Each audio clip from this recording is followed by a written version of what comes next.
this epic series by introducing these players spawning up here in the top position of Pillars of Gold. He is TY.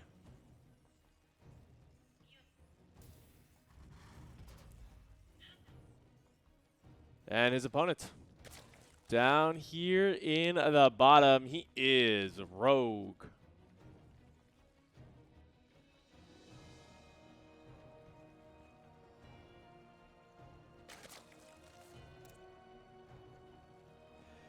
So, like I was saying, two absolute legends in the scene. TY, very known for his positional play. The fact that he can make these pushes happen wherever he goes. And there are plenty of maps where he can do so in this map pool. I feel like there's a lot of good positions where you can kind of just entrench yourself and be able to kind of make that work. And then on the flip side of it, Rogue, he's one of those players that you always love to see him show up and bring that passion, because he does such a good job of getting into that late game situation where he can kind of just run around the map, get the backstabs in, allow himself all this room to breathe, and from there just kind of slowly and surely take you down. So we're going to have to see. It's pretty much an unmovable, an unstoppable force versus an unmovable wall. So yeah, that's what I'm excited to see. So far, you know, it is a longer series, so you don't want to kind of show your hand. You do want to kind of just keep it a little bit simple, as we do see TY going to be sending the Reaper across the map. Fun fact, a lot of Terrans have been deciding to kind of skip the Reaper because while you do get that early game scouting, you really don't see a lot for that investment. So what a lot of Terran players have decided to do is kind of skip the Reaper and use the additional gas to kind of just be a little bit safer, get up their factory a little bit quicker, the reactor as well. But you can kind of see the Reaper being a bit of a nuisance, and that's always a nice little way to start off as well.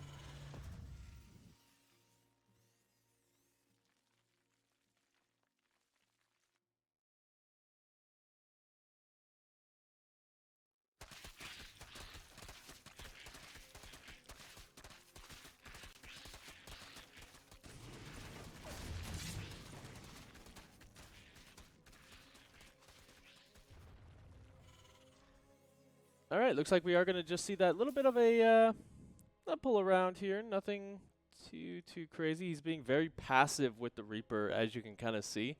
And what that's going to allow him to do is it's going to allow him to utilize these with the Hellions as well, just kind of help him be a little bit more, I want to say, effective in his harassment.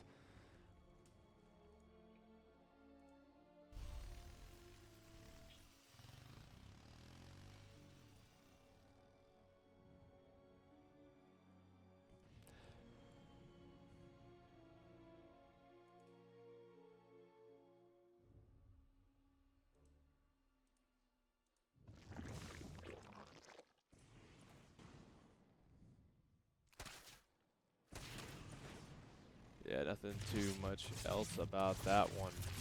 We do have these. We do have these Hellions going to kind of just be rotating around here. He's not really. He doesn't really have a good number of them. He's getting a couple of additional ones as well as a Liberator. So going a little old school here.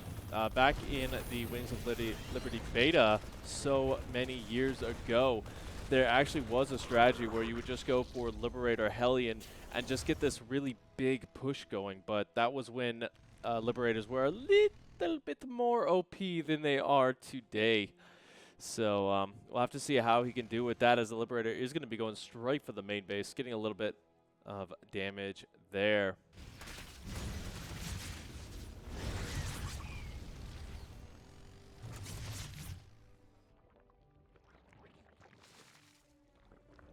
Behind this, Rogue isn't really overreacting, which I do like. He still has been effectively droning up quite heavily behind this because he does know that he can stay safe versus this just with the queens and a handful of Zerglings there. And, you know, TY, he's definitely not pressing anything either, so there's just a lot of room for Rogue to breathe without really worrying too much.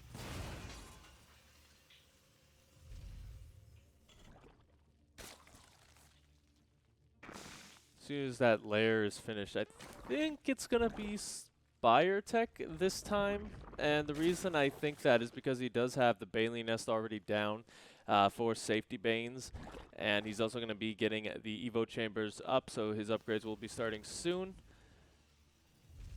And yeah, he does have 4 gas geysers taking his 5th and 6th. And yeah, we'll just have to see here as... you know, DY is gearing up for a pretty committed push pretty soon. As his 3rd base goes up, this is kind of the best. This is kind of the best time. This is kind of the best time for him to move out as his 3rd base is starting to get saturated, because that takes a lot of pressure off yourself.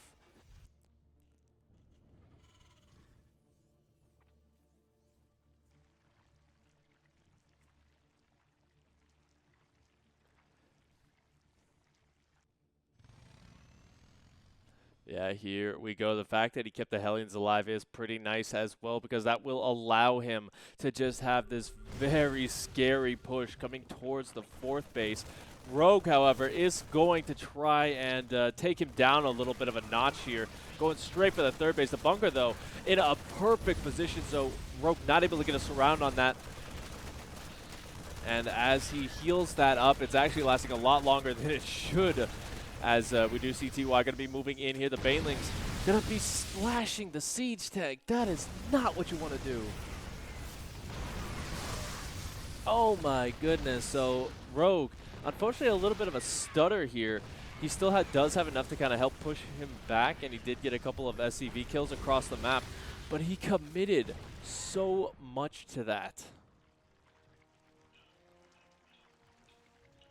TY fanboy. Yeah, he is absent. I did notice that.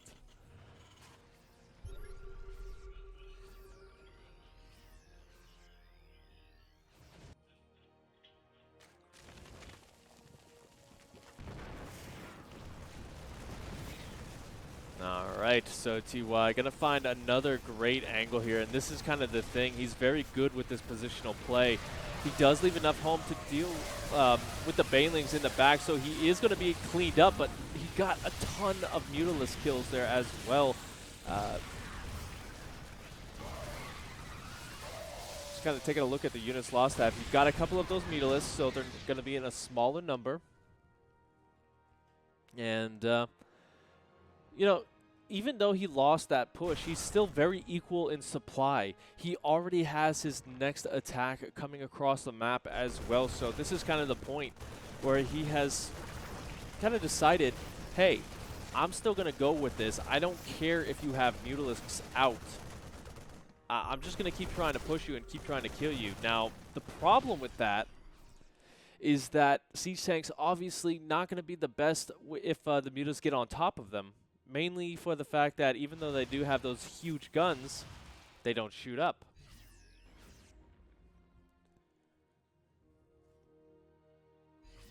But it does look like TY gonna decide to go home off the back of this. All right, I can respect that decision.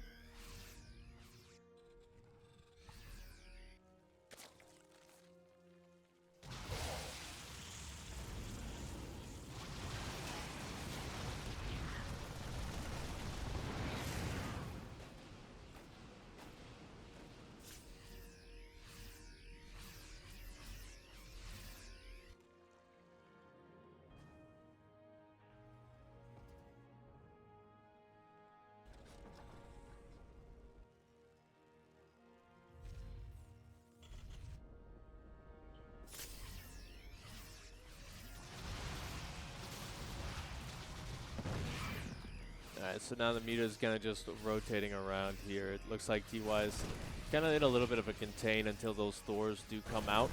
We've got a little bit of a drop coming down at the 5th base as well, and this is where TY really is going to start to find that damage. Gets 3 workers, forces the Mutalisks to come at home, and that gives him the room to push the front, pushing that creep pretty far back, although he did miss a couple of the active tumors, so he's going to have to go back for those later. But here we go. You know, TY, he's on 99 army supply to 88 of Rogue here. We do have a couple of drops going to get cleaned up by the Mutalisks, but that does mean that the Mutalisks are not with the army back at home. Oh no, the Banelings actually not going off on the Thors, so that was not good either. Oh my goodness, this is not really going the best for Rogue here. But what it looks like, he will be having that defender's advantage and just have enough to kind of slowly start to push this back. That one Thor being saved at the very last second, though. This is a very entrenched position for our red Terran friend here, as he is forced back a little bit. One siege tank does go down, but it's not enough to break this just yet. Oh, good focus fire micro right there. Just going to try and get rid of as many of those Banelings as possible. Looks like he will finally get cleaned up, though. And yeah, from there, Rogue taking a 30 army supply lead. TY, though, is not done just yet.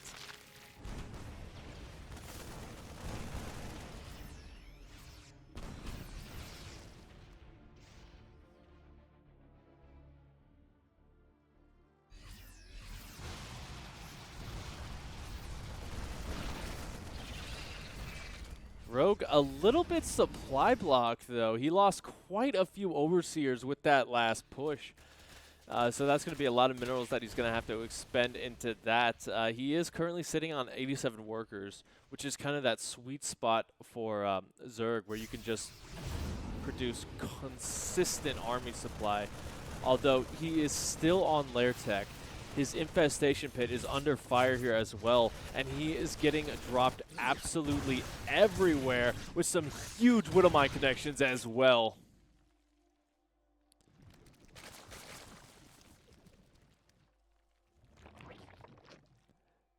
All right, so unfortunately Rogue just, he's not necessarily falling apart right now. He still does have a good army behind him to back it up, and he did just redrone up to 84 workers once again.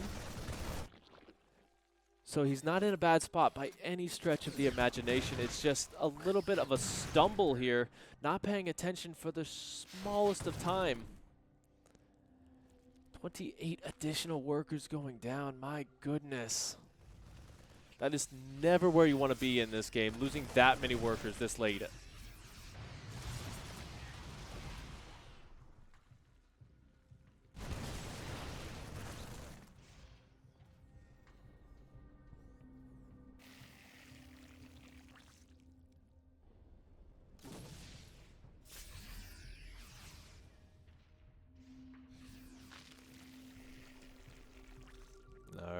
TY once again, he's got a vendetta for the left side of the map.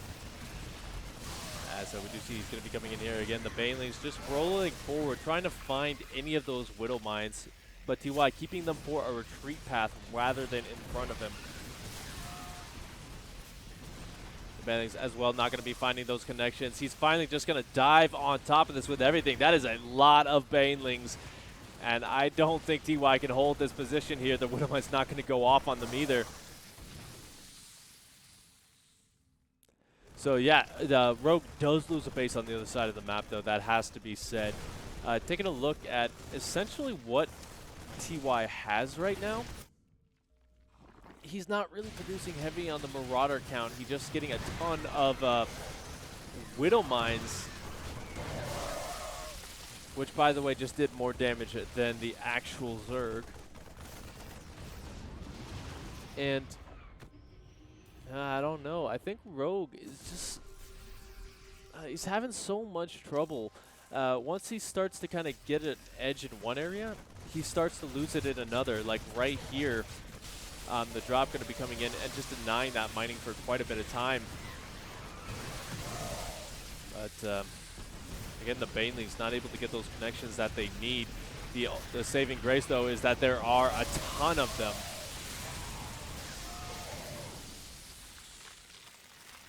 So TY still below in supply. We do see him going for Liberators off the back of this, which is pretty interesting to say the least. I think they do a pretty good job versus Mulisks in higher numbers, but the problem is really getting up to that number without sacrificing the ground army, because once the mutas are dead, there's not really that many ultras. We've kind of seen Rogue try and transition into that, but I mean, there's not really that many of them here. The Baneling's going to be rotating forward again. I think Rogue just a little bit impatient here, trying to break this location. There's still a couple of Widowmines in the backfield as well. So his supply is going to start to falter, but 54 more Lings on the production tab. This is kind of just a seesaw back and forth between these guys. As soon as Rogue breaks it, he's just got to prepare for the next wave.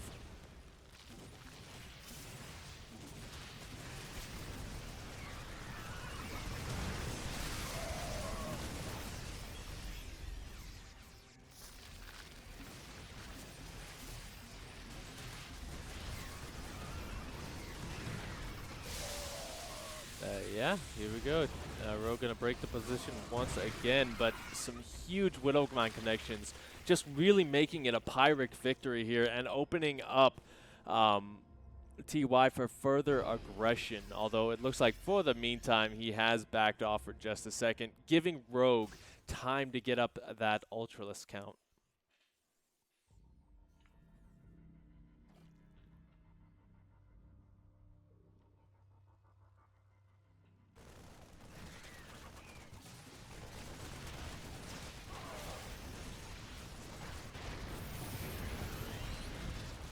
Looks like Rogue is just saying, you know what, I'm going to have a lot of trouble breaking that location, so I'm just going to go for the harassment, try and pick off the reinforcements. Unfortunately, does get rebuffed here, so that gives a little bit more room to TY. The Banelings not in great enough number to break through there either. And yeah, this is just not looking great here for Rogue. I hate to say it again and again, but he's just not really able to get the damage done that he would want right now.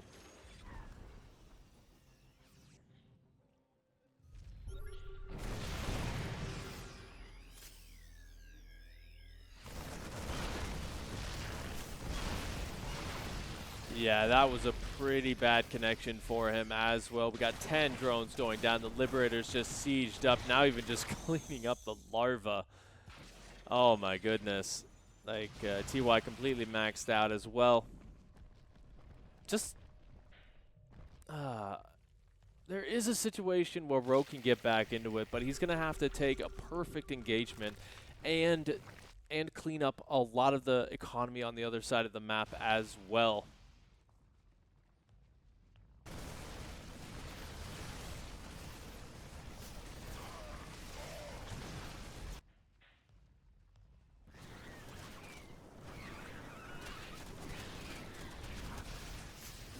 Going to be getting on top of the planetary. That might go down. The SCV is not able to get into a position to clean that up. Adrenal glands making sure of the kill. And so that is going to help. That does force TY to come home with a good chunk of his army to clean this up, buying Rogue the time necessary to get back into it. But TY already has that transition coming in. He's got the a Ghost Academy down. He's producing tons of Marauders, so the he already has that lip count nice and strong. Again, this is just an army that can really take a location and make it very impossible to break for Rogue right now. I took a look at the units lost here before this big fight begins. Over 10,000 supply income difference there.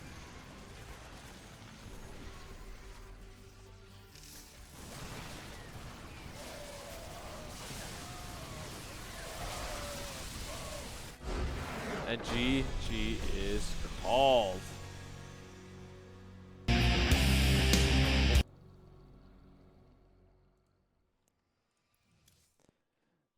right, what a fantastic way to start the day out. Obviously, we do have a lot of StarCraft 2 left to come. As, you know, this is a best of 11. That is even more than our regular best of 9s.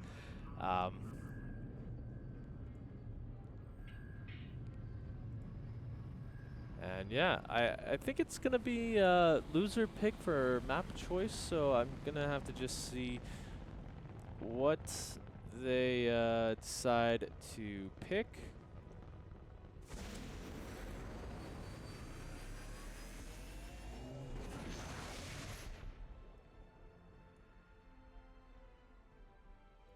As I'm trying to fix some of these technical issues that I've been having. Apologize for that, guys.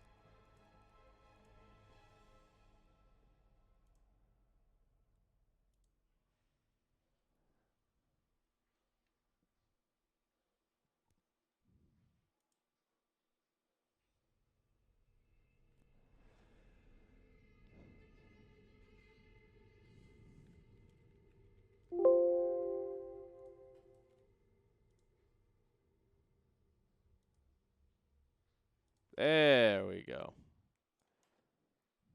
All right. And I would like to remind everyone to make sure that you do check out our sponsor for this event, as I put it under the poster. Good for me. Make sure you check out our sponsor, G Fuel. G Fuel gives you that burst of energy that's going to help you get to your best gaming level. Make sure you check them out either by our Matcherino page or by completing the sponsor quests.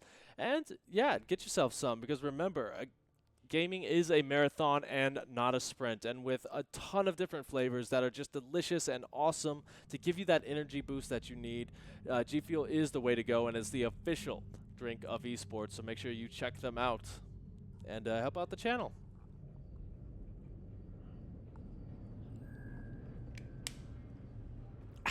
Delicious.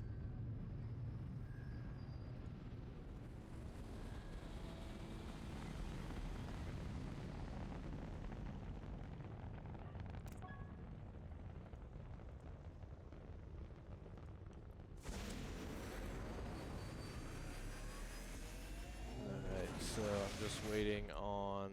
Please tell me they didn't leave me behind.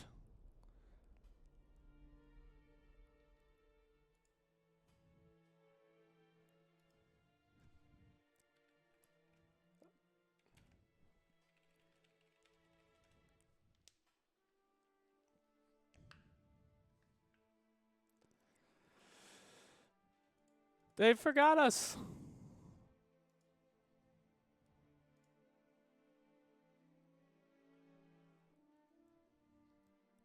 Okay, don't panic. Don't panic. We are going to...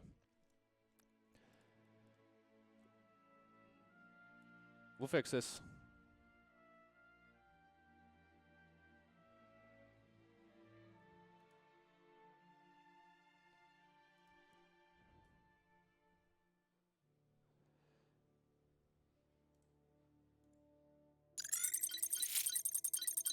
Oh, man.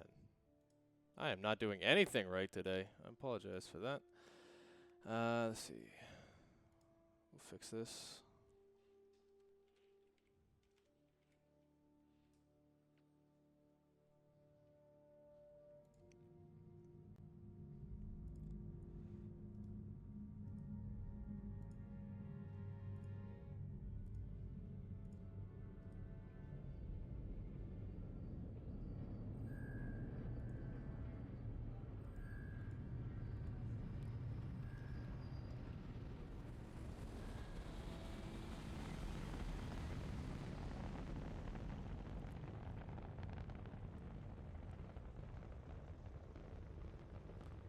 All right.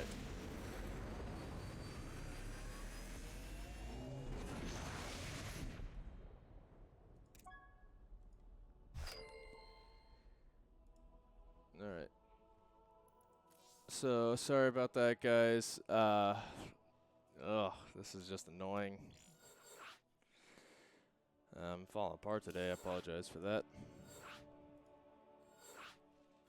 But they're going to let us back in.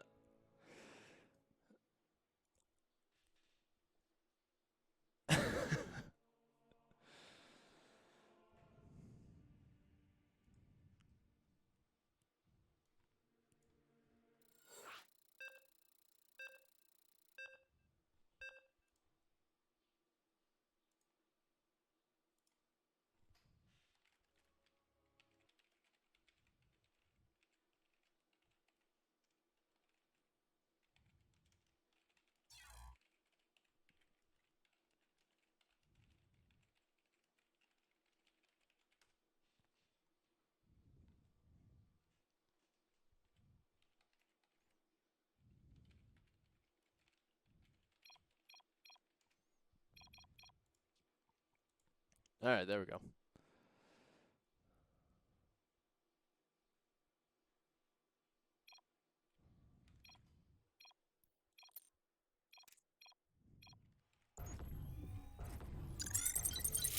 Okay, so luckily we did not miss anything. We're about 2 minutes into this one.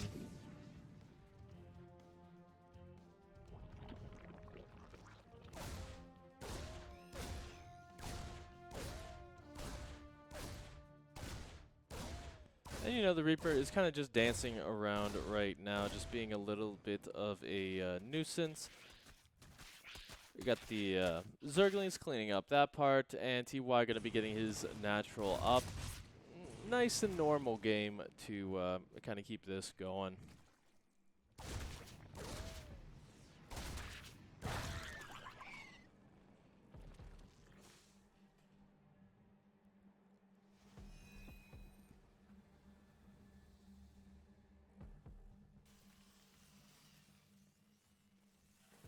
What I love about this is that TY is going for what is essentially a very aggressive macro opening. So with that, he's going to get that third CC, and it's going to allow him to stay relatively equal in terms of that economy, while also keeping him safe back at home because he's going to have that Hellion count up. He's already got Stim about 1/3 of the way done as well.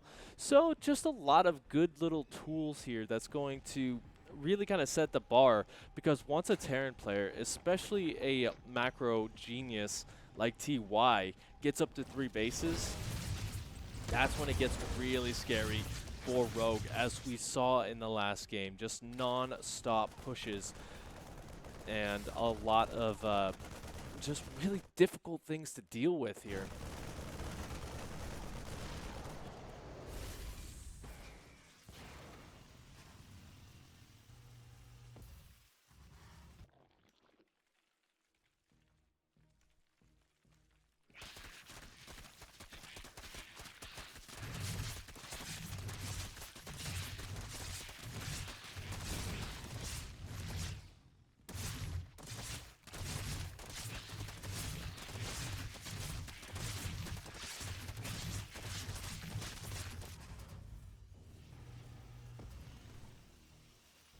Alright, so the Evo Chamber going to be coming down, so he's going to be able to get those upgrades up. That's going to be pretty important, as once this Armory finishes for TY, this is a bit of a delayed, not necessarily a Hellbat timing, but this is a very committed push that he's going for.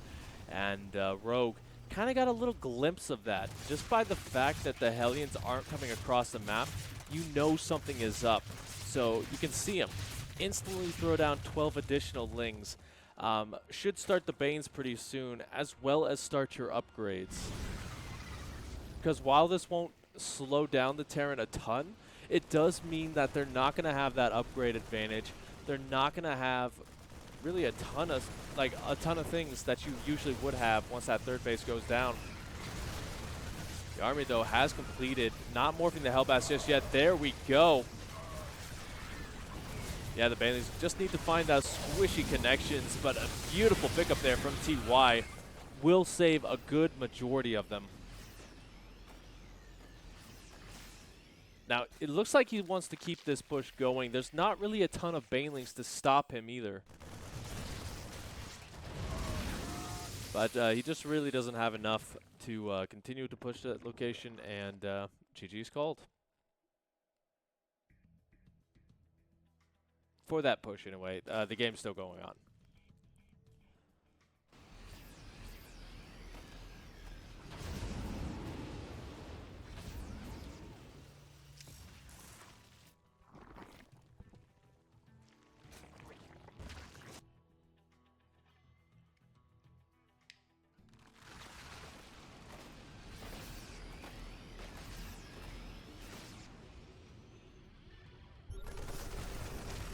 All right. I gotta say, I love the fact that Rogue's creep spread is this far forward this early into the game. I think creep spread is literally the most important thing a Zerg player can have. And the reason for that is because you see how far TY has to push in order to get into the position where he can kind of siege up these bases. And that being said, there actually are no siege tanks with this either, so just going pure Widowmine, or Widowmine bio here. Although he does have a huge army supply. Take a look at that.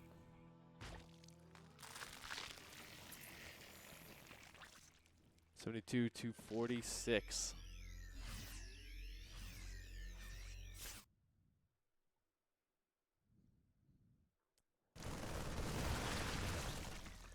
Yeah, Rogue continuously respreading that creep, so TY continuously having to rescan it. We do see a pretty big Widowmine drop here. They do have drilling claws.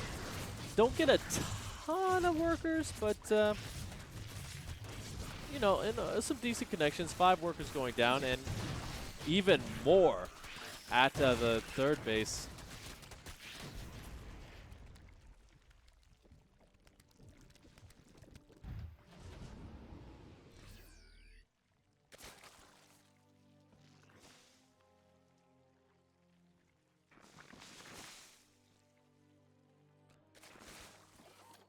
Interesting. Okay, we see an additional 2 factories here. Now that is quite a bit of factory production going to be coming up here for TY. I'm a little worried about that. If he's going for some sort of biomech kind of Frankenstein, that's going to be a little bit hard, because that does mean you're going to have to spend so many additional resources getting those upgrades and kind of just getting that transition started here. So we'll have to keep an eye on what he's going to do with those additional factories, as the Baneling's going to be able to clean this up. The Hydralisks as well just going to come in for support. We do have that infestation pit dropped as well. 8 workers going down.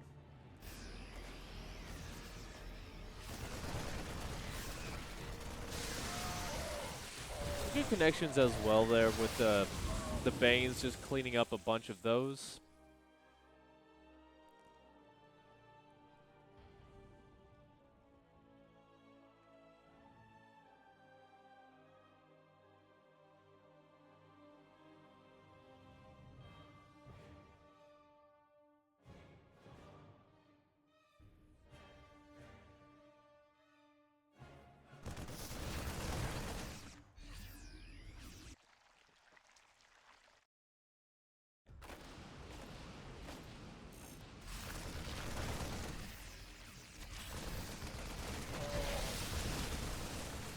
Yeah, here we go. TY going to be trying to force his way in here. The Widowmine's doing a good job of keeping the Banelings away for the meantime, but TY not splitting. He's trying to get off of the creep. Unfortunately for him, even if he's just not splitting that well versus this. He's trying to fight it straight up and just kind of kite it back, and it's not really working for him too well here. All right, looks like that additional factory production is going to start to kick in, though, as 3 siege tanks on the way.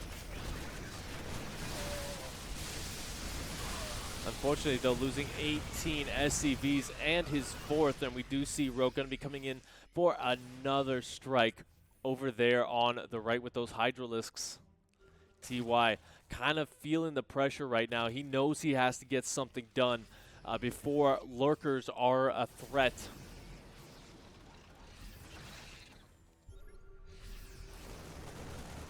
So here we go. A Rogue setting up for the full 360 surround. A big run by. Going to be cleaning up one of those siege tanks. Forcing TY home with a... you know, he still has a very scary army, though. 9 Marines to the production tab, as well as Marauders. I did see that Hive finish on up. But here we go. Rogue, almost with a full 360, is going to just dive right on top of this. The siege tanks not able to get the connections that they need. They're going to go down. And that was an absolute raffle stomp. TY taps out, and Rogue retying up the series 1-1. So an exceptional game right there. As Rogue showing that no matter how much you try and push, you're still going to get taken down. And hello, Tagged Once. How are you this fine morning?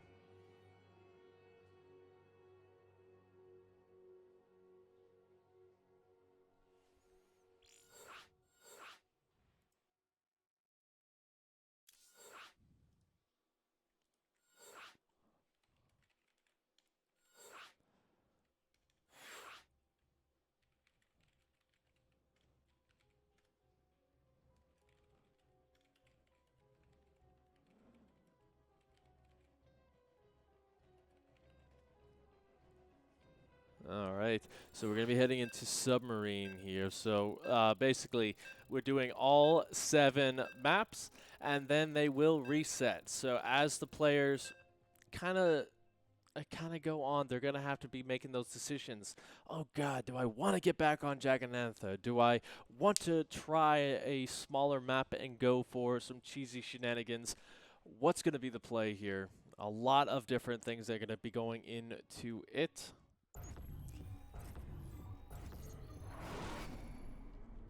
As we are hopping into this lovely undersea map where we all live. You will know it, I know it, and the whole world knows that we live in a yellow submarine. So down here in the top position, he is TY. And his opponent in the bottom, he is Rogue.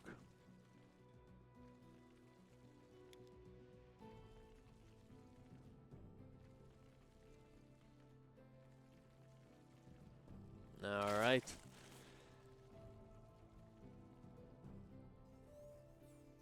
So, funnily enough, I don't really see too many TVZs on this map where you do go for something super aggressive or all-inny in the first couple of minutes. I think really this game lends itself to a perfect three base scenario. That's kind of just because you do have those kind of corner bases down there in the left, which are pretty easy third bases to take. And, you know, from there, obviously you get that economy rolling. You can keep the push going, etc., etc. Terran player good on 3 bases. But any additional base is going to be pretty tricky here, especially since we've seen TY go for that kind of seesaw strategy where he's just all over the place. One big push going on in with a couple of drops here and there. And yeah, we'll have to see what he decides to go for in this game, as I think Rogue pretty much just has to play pretty reactionary to TY here.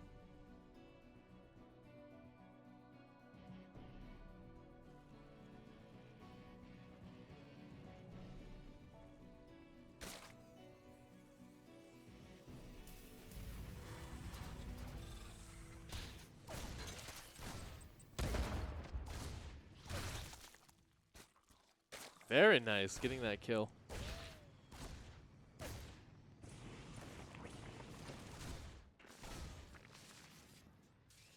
love the SCV block as well. So this is just anything he can do to slow down Rogue's economy.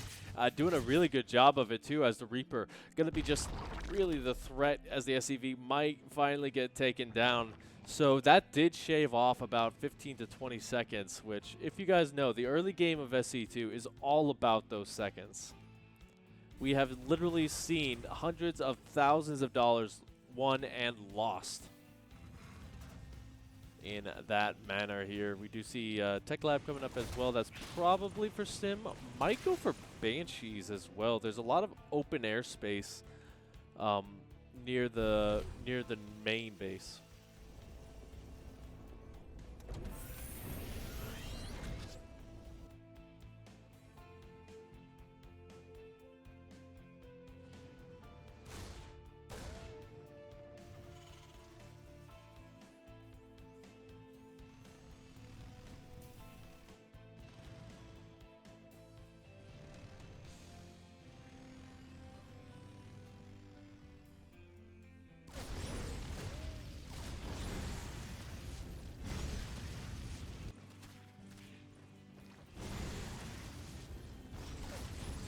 It's just gonna dance around. Nothing really too much else to say here. We're kind of just in that phase where we're gonna see little skirmishes here and there with those Hellions and the Queen, but we shouldn't really see too much else here. But ooh, is that an armory? I spy.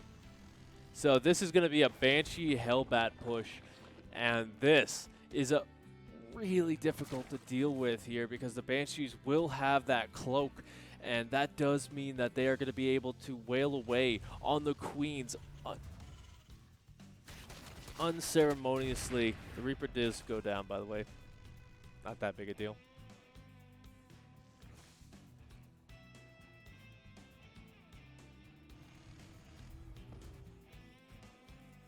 Lair is about to finish up, so that is going to help a little bit here. Rogue has seen this. He's got the Baneling nest on the way, but he doesn't really have any Banelings to help out right now. So this is going to come down to the Queens, but then that's where the Banshee comes in. And here we go. How about making it up the ramp? Looks like they're going to go straight for the third base instead. A couple going to be heading up the ramp.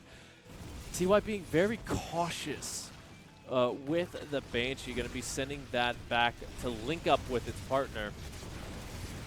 And that does allow time for the Banelings to kind of morph in and get on top of this. One good connection right there. Going to weaken a lot of those drones, but just doesn't have enough to get the kill.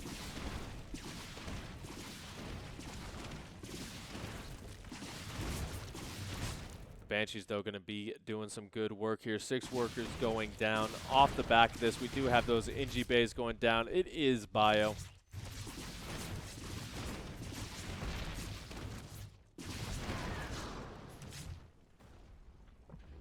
Yeah, you know, that didn't really look the best for TY to start things off, but he was able to get there in the end. Taking a look at the units lost tab here. He did get 15 drones total in this game, so not the biggest of differences in the units lost there.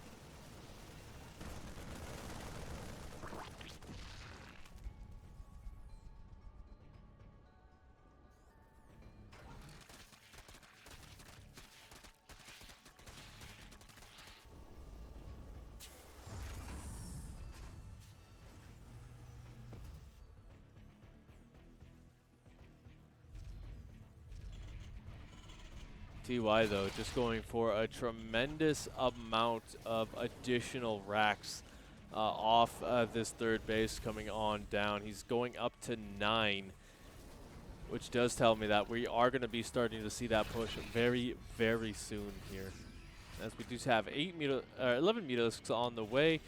Evo Chamber's a little bit later, so he is not going to have those upgrades on the ground units. So TY will have an advantage in that situation as well. But yeah, honestly, it kind of feels like in this game, people are just missing some of the key tools that they would need here. The missile turret is in position, but not to protect the gas, so 5 workers will pay the price for that positioning.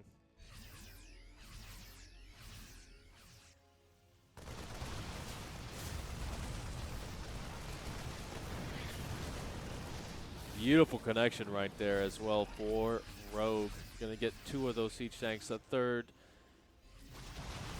They're going down.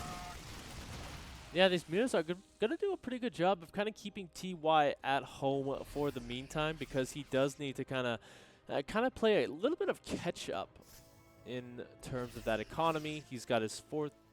He's just now getting a macro hatch, and one of the things about Lingbane Muta is that you do stay on lair tech for quite a bit of time, because you're just consistently expending units for these pushes. Although, unfortunately for TY, this is not going to be as powerful as it could have been, just because he lost so many of those siege tanks.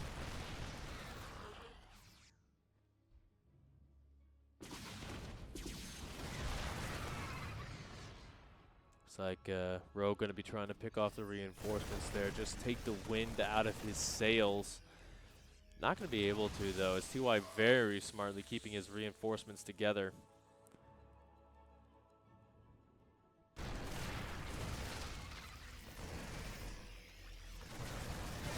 Oh no, TY though not paying attention.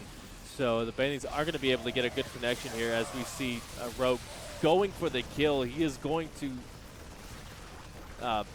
tank the economy right there. As those SCVs going to start to fall. The medevacs do die back at home too. So this is going to prompt a response from TY right here, right now. He has to do way more damage to make this worth it, but that is a ton of Banelings. And yeah, you know it, I know it, and the whole town knows that GG Rogue will push his way through with a beautiful backstab move right there. He is able to take the first big lead in this series. Hopped in after the KR Cup. You know what? That was a good one. I was watching a couple games of that Zest versus Time finals. And I gotta tell you, I was very excited for that one. Time, a very good Terran player, and Zest really looked unstoppable in a couple of those games.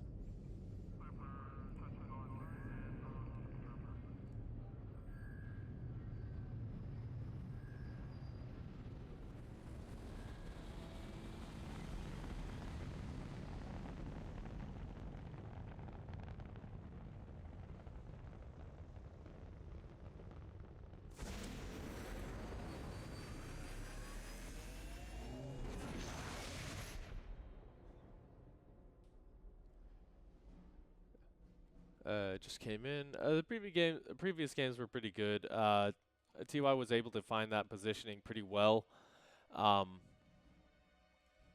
for game number 1. He was able to kind of get into the bases and do the damage that he needed.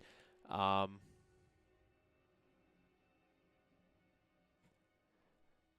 then Rogue kind of just really unstoppable in those last 2, able to get those backstabs in and just decimate the economy. Cranky Dunklings. I did see them. Maybe I just wasn't looking hard enough.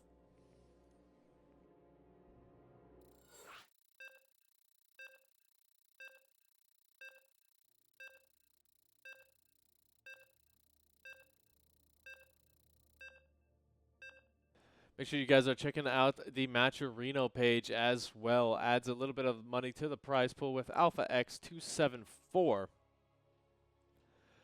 We are streaming on Twitch still. It does depend on the event.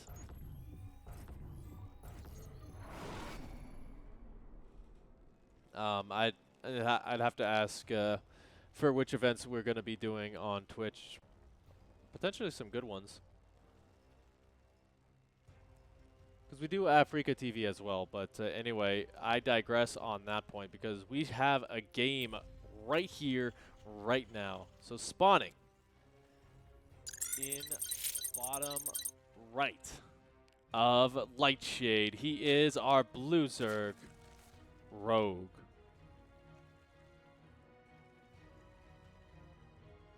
And his opponent. Up here in the top, he is TY.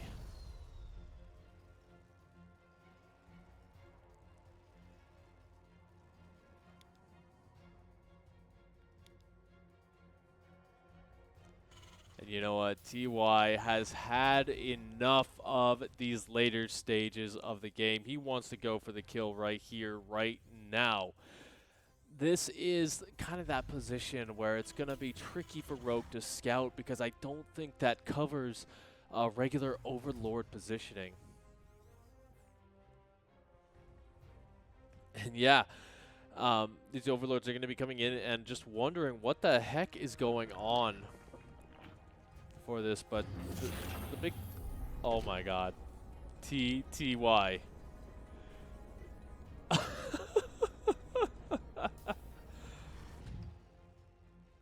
Oh my goodness, this is awesome.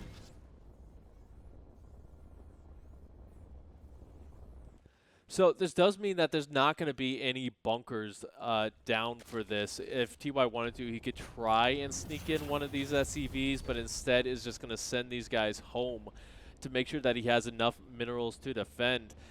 Looks like this is still barely out of range here for Rogue as well. So he has no idea that this is right there in his base. Oh my god, this is the worst position in the world for Rogue.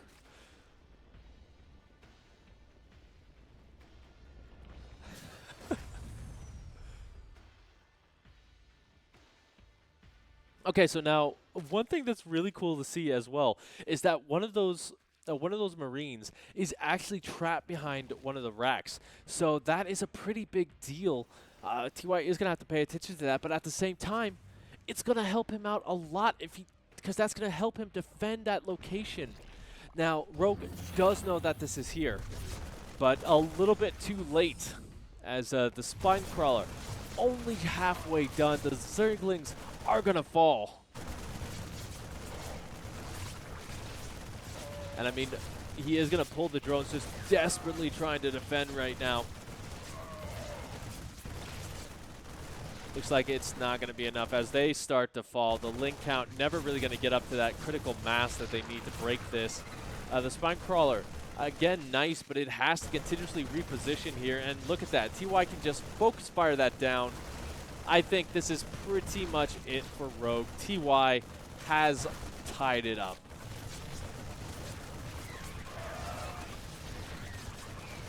Yeah, there you go. The last of the wings falling. My god, TY. And now we have about 172 people who are probably going to do that on ladder. So just watch out, everyone. That does mean he ties it up. And now it's 2 apiece. Oof. This series does remind me that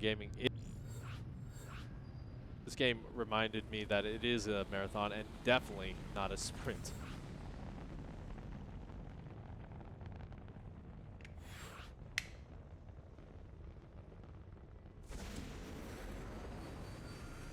Oh, size matters. You know you want to try it. You know you want to go off racing just one time to make that happen.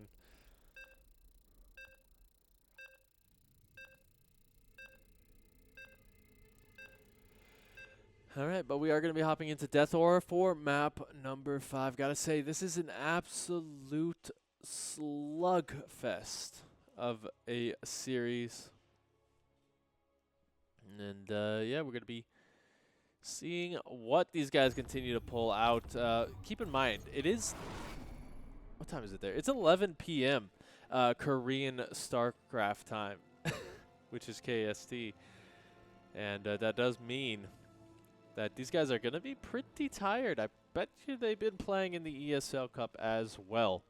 So they've had a long day of StarCraft too. And that does mean that those crazy shenanigans are going to continue. Also, I'm just fixing something real quick. before we get into game so that I can actually do this properly. So without further ado, spawning in the bottom position of Death Aura, he is our red Terran friend, TY. And his opponent up here in the top as the blue Zerg, he is Rogue.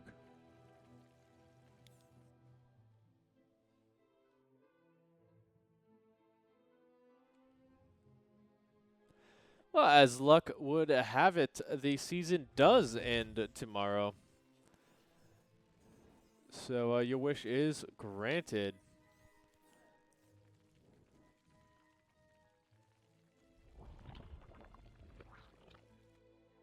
So now one thing I'm glad of is that TY didn't go for the same thing here, as Death Aura doesn't really have the same kind of area of that you can kind of hide those racks effectively in order to make that work. So instead, he's just going to go back to the straight and level path of macro. We'll have to see if he does decide to throw down that third CC as well, as we do see a lot of Terran players just decide to do these days.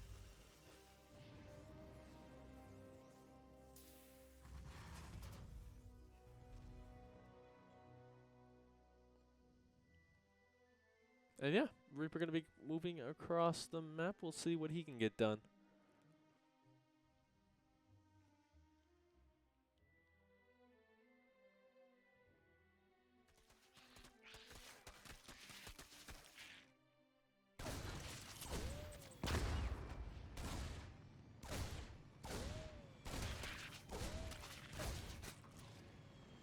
I think I was talking to someone the other day about this. If you make 4 links, you're expecting to potentially lose 1. If you're making 6, you really don't want to lose any because you did expend a couple of additional minerals there to make that work. But there we go. We do see that third CC going on down, so he's going to stay relatively safe in terms of that economic lead. You know, mules, they're pretty good, and once you get 3 CCs worth of them, they just become so much better. Behind this, though, you don't really sacrifice too much of your security because Rogue is not one of the players to kind of sacrifice his overlords to go in and get that information. The last couple of times he tried, he did get kind of cleaned up before he really saw anything. So that does mean TY will be able to get away with it again and again and again.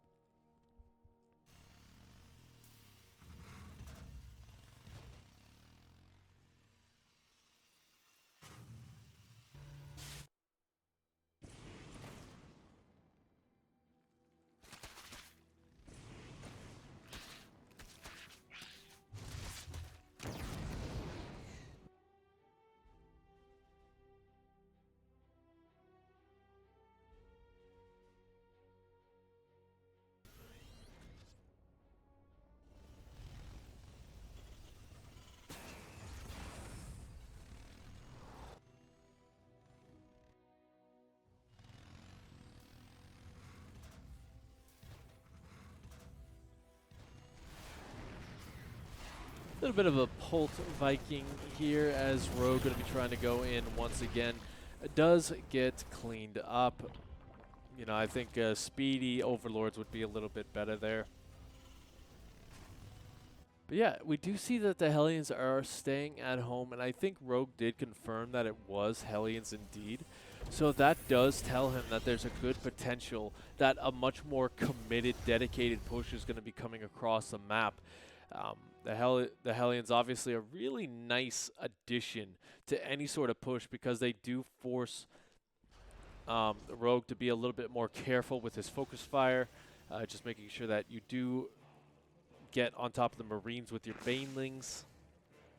And, you know, he's not overreacting by any stretch of the imagination, as he does have the Evo Chambers going down. So he's trying to make sure that he doesn't fall too behind in any aspect as well.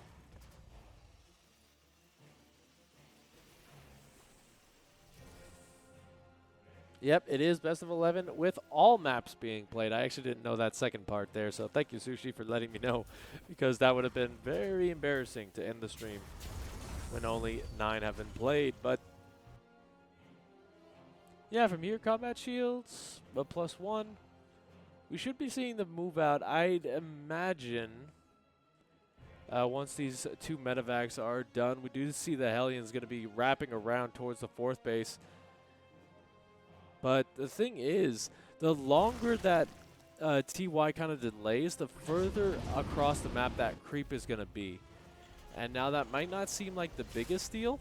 That does mean that Rogue is going to have a huge early warning system for this attack. But here we go. The armory is almost complete. That is pretty much the trigger for TY to pull. We do see the Spire going to be coming down, so it's mutas once again, but they're not going to be in time for this attack.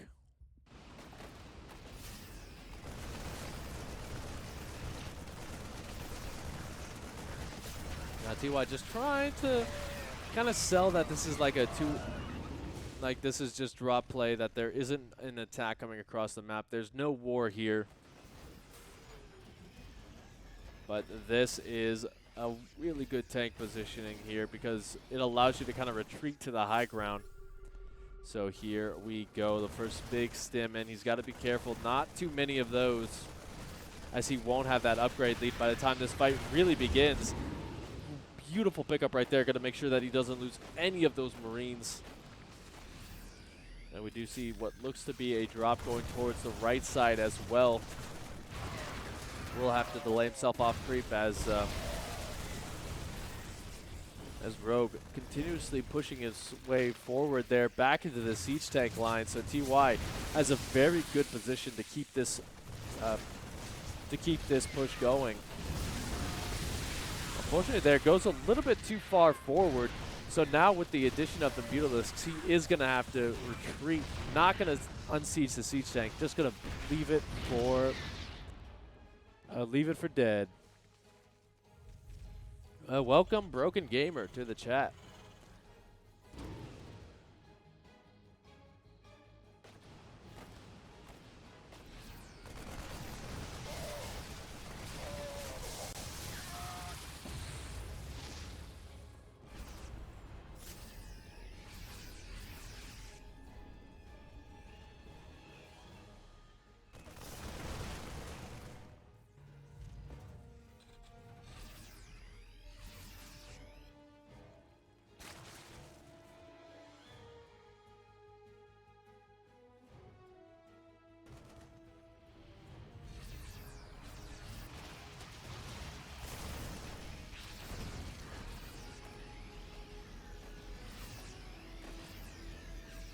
You know, one thing I've been loving about this series as well is that we haven't had a dull moment since the game began. You know, both sides are really just kind of trying to push into each other, even if it's just these harassment plays. We've never really seen a moment where there wasn't an army where it really shouldn't be. And from here, Rogue is completely maxed out, so we should be seeing him kind of just get rid of some of that supply, as he is going to be going up to Hive here pretty soon. As we do see that infestation put about halfway complete. I say the creep knocking on TY's door as well. That's going to be a lot of scans to deal with that.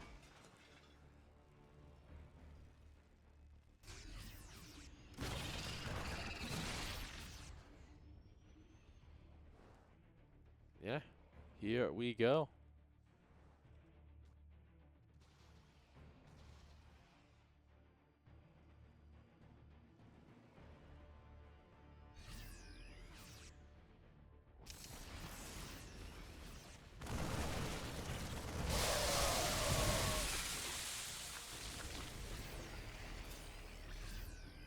TY kind of just pretending to poke right here. We do have a much more, I'd say, meaningful push going to be going towards that 6th base.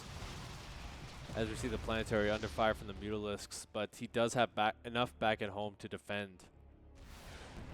All those medevacs are just begging to get sniped.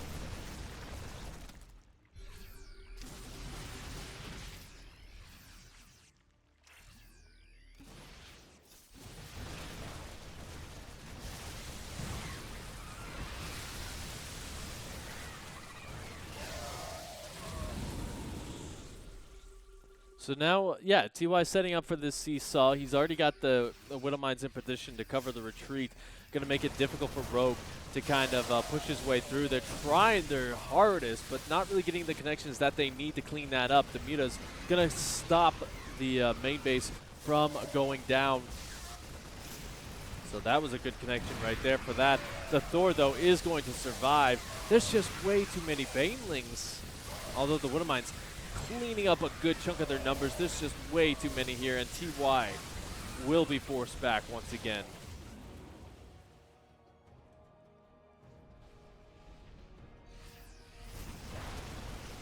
Taking a look at that battle report here, looks like the Afterburners was the only thing going on there.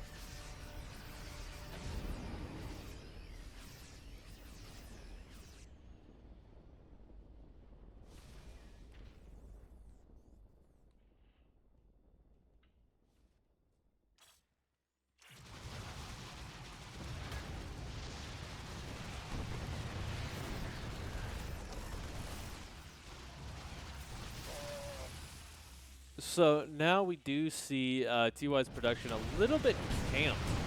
Although we did have a little bit of a Widow Mine drop. Going to get some good connections over there on the 6th. Not the biggest of deals, to be honest, just because Rogue is still able to kind of just replace those kills as quickly as he possibly can.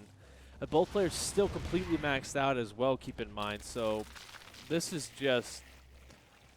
oh, this is just a stalemate situation almost. Both sides just trying to break the other, but not being able to, as Rogue does have enough to defend both quadrants.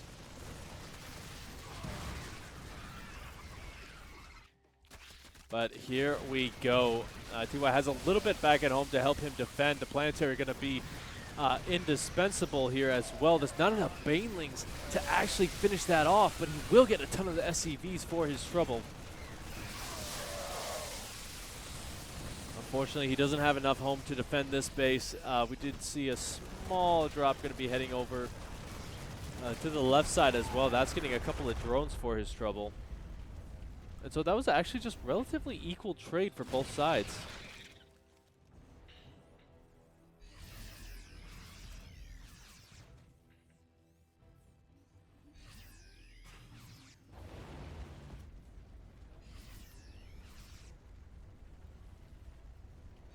That's what they said about MySpace, Sushi, before it fell.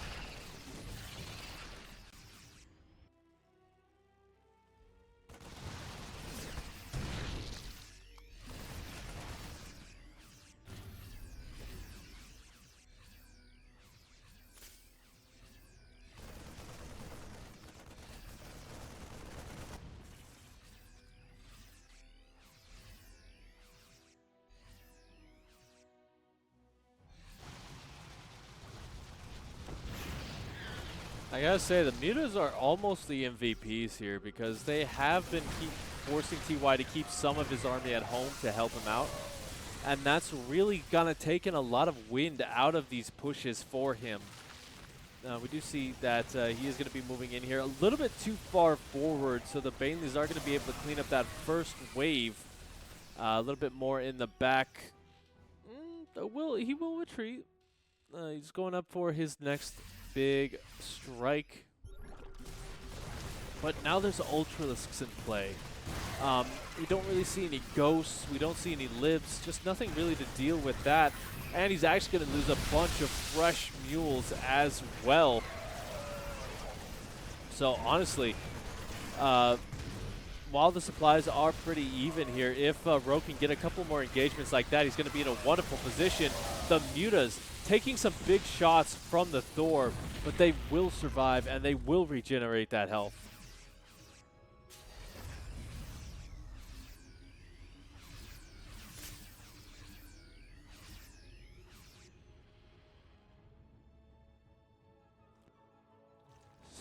10 more meters on the production tab as well. So that swarm is just going to grow exponentially. If they can get some pickoffs here on the supply depots, that'd be nice. Just supply blocking your opponent, always a good strategy. As we see the Ghost finally going to be coming in to help out.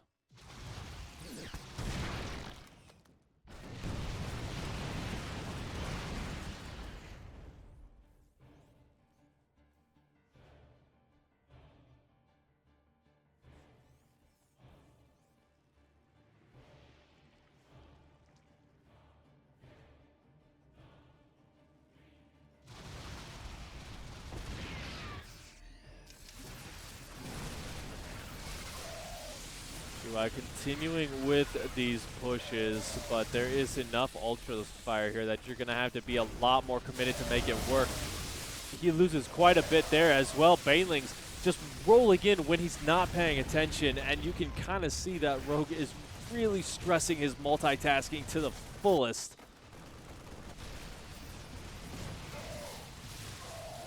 As the main base gets cleaned up, there was a small Ling run by, I believe, there. Ooh, getting the Spire would be pretty nice. He's going to have to focus fire that down. Will he get it? Barely on the last hit right there. He gets 8 workers for his troubles as well. The Widowmine's going to burrow to get a couple more. So that's kind of the big thing here, is that even though TY is getting cleaned up, he's still able to find these small bits of damage, which are forcing Rogue to remain at home, to not be on his side of the map.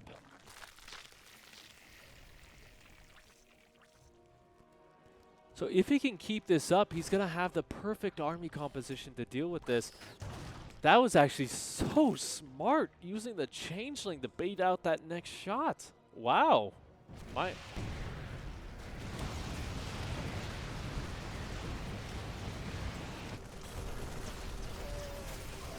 here we go. The Mutas are going to be able to clean up this location. They're just too high in number to be denied. TY going to just fully retreat from that locale as he's trying to push his way forward. The Banelings,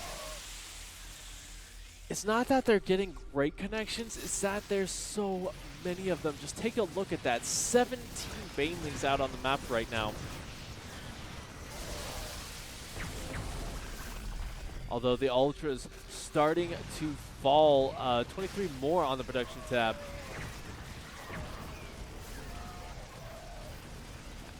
But the problem is, this is pretty much TY's last big push. As his economy is gone, his production is camped.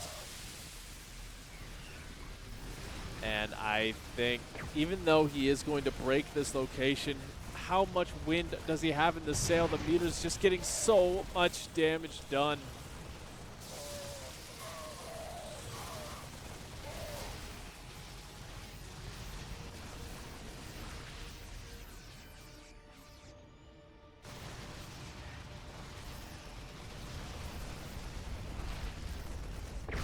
Actually gonna force the Ghost home, and that's a lot of snipes.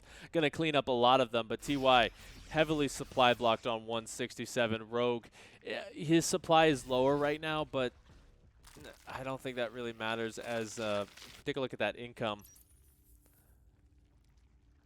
Okay, it's actually really even, never mind.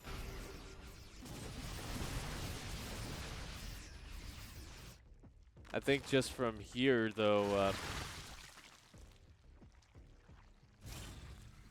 like, TY is going to have to establish these locations. He's going to have to keep himself going forward. The Thor's going to get a connection. The Widowmine gets 1 kill as well.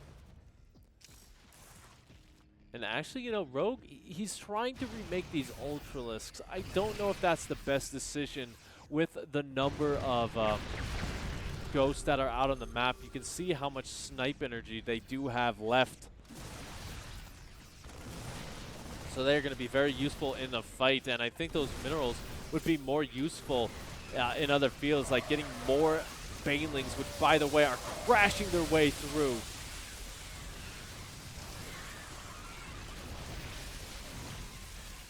Unfortunately, though, they don't get on top of those ghosts, so those are still free as a bird. And it looks like TY might actually just be breaking Rogue here. Death by 1,000 cuts.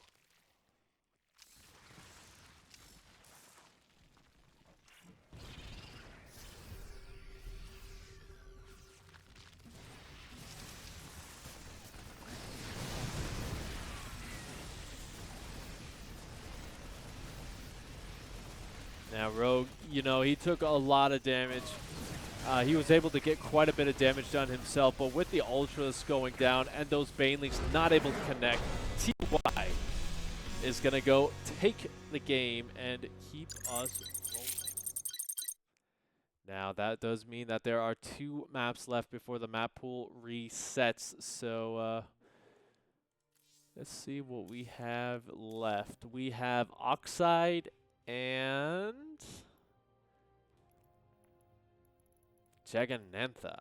So what is Rogue going to be choosing for his next map? The answer is Oxide.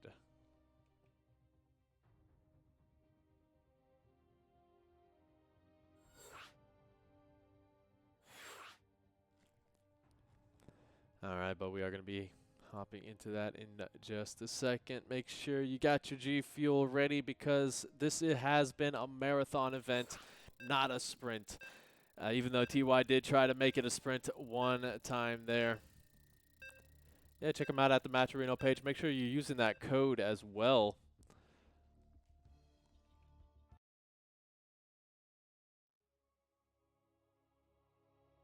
AX274 to add to the prize pool there. TY is Snipey Boy.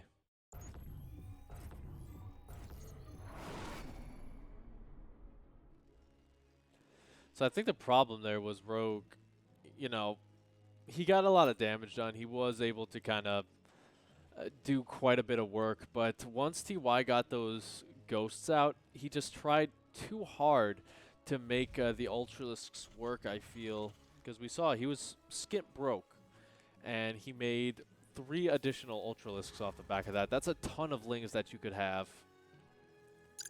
But I digress on that because we do have a game going on. Spawning up here in the top position, he is Snipey Boy himself, TY.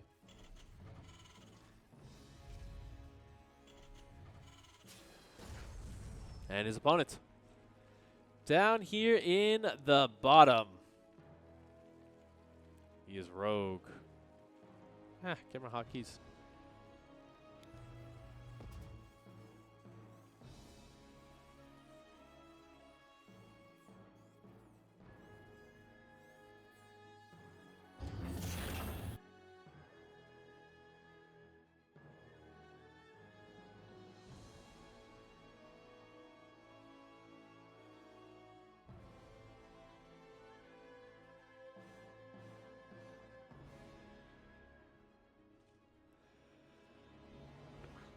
All right, so just looking at it, looks like TY is going to be mixing things up a little bit.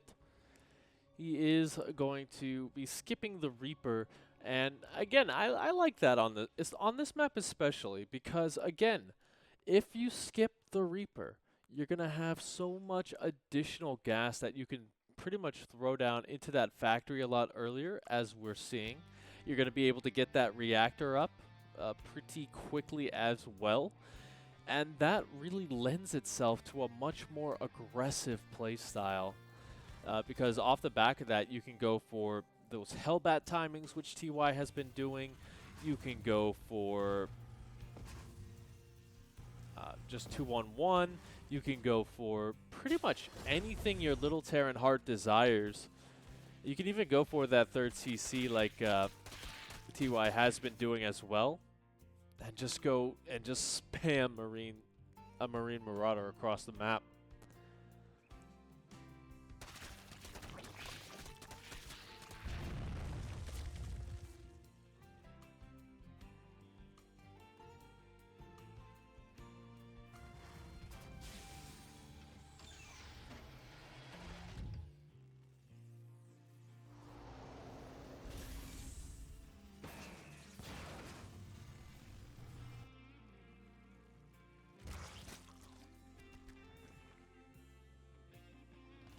Yeah, we do see TY kind of just keeping a bunch of those Hellions back. It's going to be a Hellbat push once again, by the way, as the armory is going on down. The question is, because the thing about TY's previous Hellbat pushes is they did come in at a later time. They were able to be deflected because the Baneling Nest was allowed to get up. The Evo Chamber was on time so that he was able to build up the upgrade advantage. And really, it was just not the best timing to hit against Rogue. This time, though, it's going to be hitting much earlier as we see those Hellions going to be rotating around, looking for those Overlords so that they don't get spotted and then promptly get spotted as he's moving across. But, you know, Rogue, he doesn't have anything to defend this right now. He doesn't even have the Roach Warren finished. So this is going to allow TY to block off one of those Queens and just go for the very aggressive location here. The Zergling's absolutely getting roasted as well. So finally going to be able to get on top of the drone line. Looks like Rogue actually is trying to retreat, but is going to lose 9 workers in the process. A 10th goes down. Oh my goodness, this is not going well. Roasty, toasty drone line right now. When people talk about one in Korean barbecue, I think this is exactly what they mean.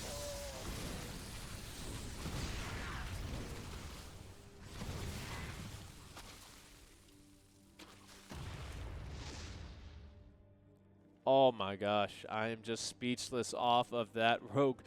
You saw what happened. He tried to retreat, but the problem is he retreated right into his opponent's units. And that really just did not go too well for him, if I might say so myself. And yeah, he's even in supply. The drone count is equal to the amount of equal to the other units, but take a look at that income. Like, it's going to be in TY's favor for a while. You can kind of see where the mules do get dropped.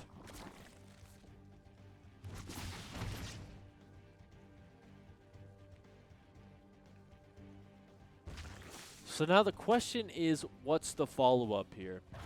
TY doesn't have Stim complete just yet. He is still getting up his 3rd base, and it looks like he's going to go for a bit more macro-oriented here, which I gotta say, I'm not really a fan of not following it up with a much more solid push.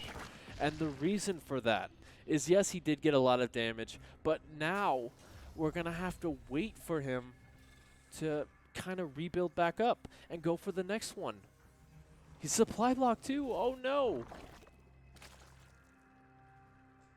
But what that means is that Rogue is going to be able to re-drone up. He's already back up at 65 workers. And that just means that, you know, he's going to be fine economically, and now he's able to just pump out these upgrades. Which, by the way, it's looking like it's going to be Hydralisks.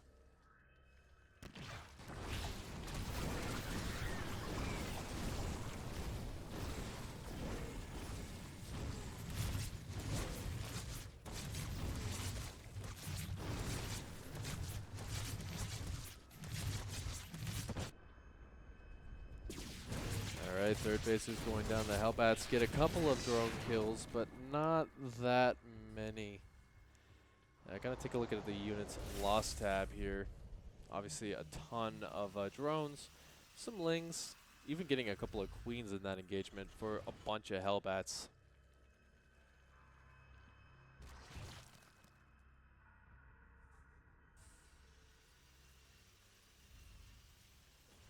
But here we go.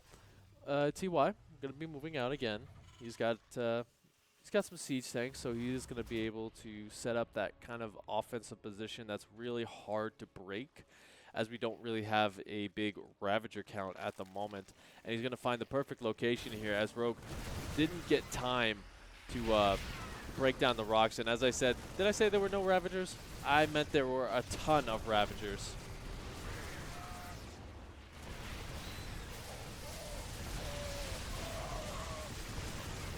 But unfortunately for Rogue, you know, he's trying to go super far forward in order to make that push work and get on top of those siege tanks. Not able to do so. He sacrifices quite a few of the Ravagers for that. And although he does clean this up, TY gets out of there with the siege tanks. He stays ahead in the army supply. And Rogue really has to remake that for the next push. Otherwise, he's going to be in a world of hurt.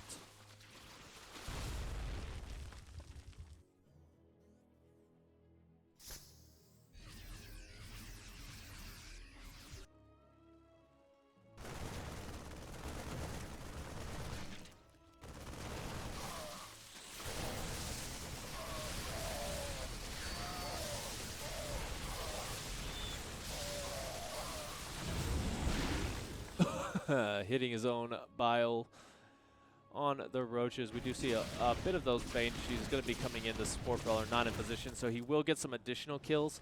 Kind of just forcing Rogue to remake those. I think the thing about the Roach tech is that it doesn't scale very well, but it does allow you kind of that room to go up to a bit of a faster hive. We do see that hive going to be coming up here at the 10-minute mark. And I think that's really good for Rogue here. He is able to kind of keep this back a little bit more effectively, but now TY just saying to heck with it. I'm going to keep pushing. I'm going to keep trading out for those Ravagers, so you cannot stop my siege tanks.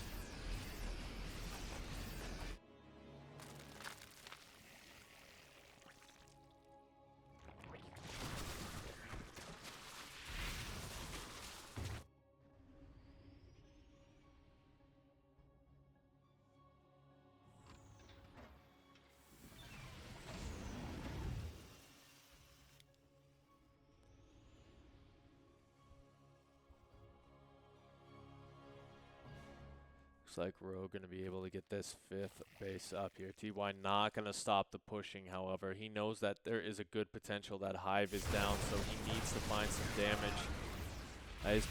His plus 2 infantry armor is just about to finish up. We only have plus 2 armor for Rogue as well.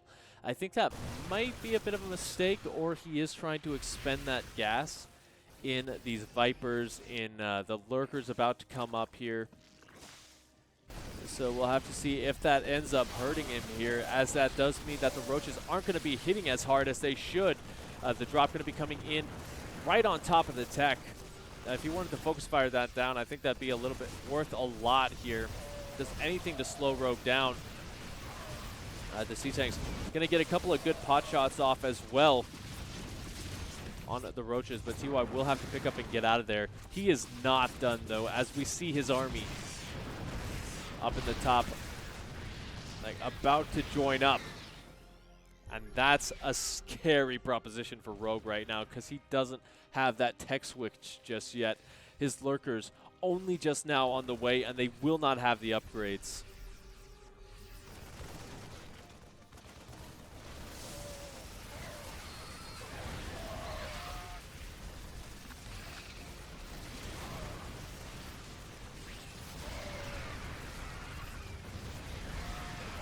All right, the Lurkers do join the fight. Blinding Cloud's going to keep some of those siege tanks back, but they are well spread out so that TY can continuously push this location.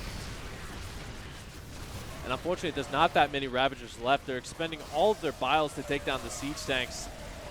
It looks like TY is starting to push his way through here. The Ravagers are now undefended, but I think there's just barely enough here to keep going, as the defender's advantage means those Roaches are going to be coming in for the defense.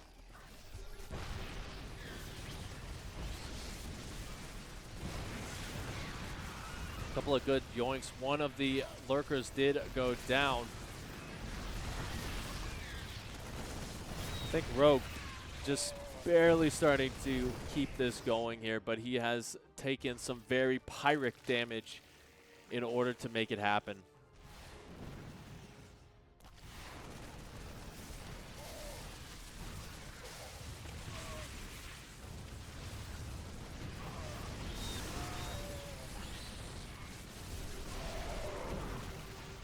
lurkers doing what they can, but they're just not really in the numbers that they need. Although TY very overstimmed here, and he's out of healing energy, so that does mean this army is not going to be as effective as it once was. Keep in mind, though, that there is not that much Zerg left. Just taking a look at the units count, 4 Ravagers and a Lurker is all he has right now. And I think TY just barely going to be able to break this location. Parasitic Bomb going to try and get rid of some of those medevacs, but they're really just flying paperweights right now as they don't have any energy to heal. It's neck and neck, but Rogue decides to tap out. GG is called. That's kind of the thing. That is really the thing about TY. He is so indefensible in those locations. I don't know if that's the right word. I don't know English this early in the morning, but he was able to just set up that perfect location where he was just able to rain hellfire on top of Rogue. And unfortunately, Rogue just a little bit slow to take down those siege tanks to kind of clean up that location. So he just took way too much damage. The Lurkers, again, not in the big enough numbers to help out either. So that's another big thing that happened with that game. But that does mean that we have 1 map left before the map pool resets. Keep in mind, all games are going to be played. So we will be going into Jagannatha, a larger map in the pool.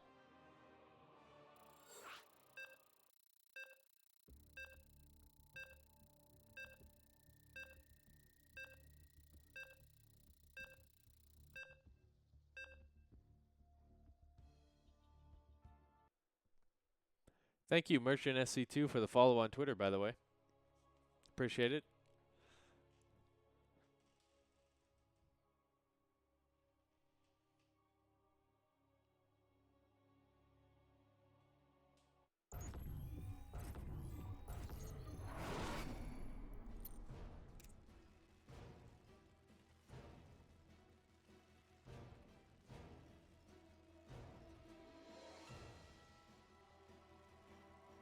All right, let's get these introductions out of the way. Introducing, down here in the bottom position, he is the position Terran himself. He is TY. And his opponents up here in the top, representing the Blue Zergs everywhere. He is Rogue.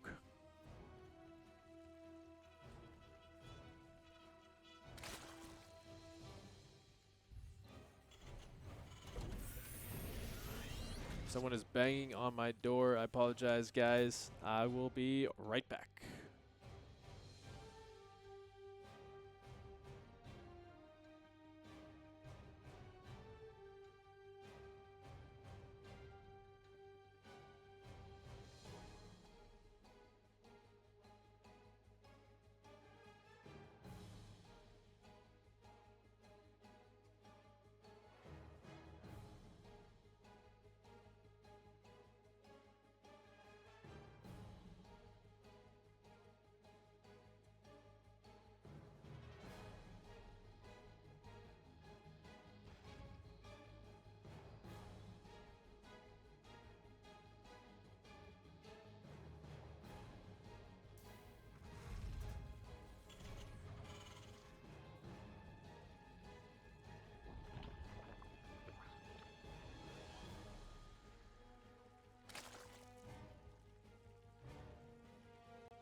Sorry about that. Had to grab ID and sign for something.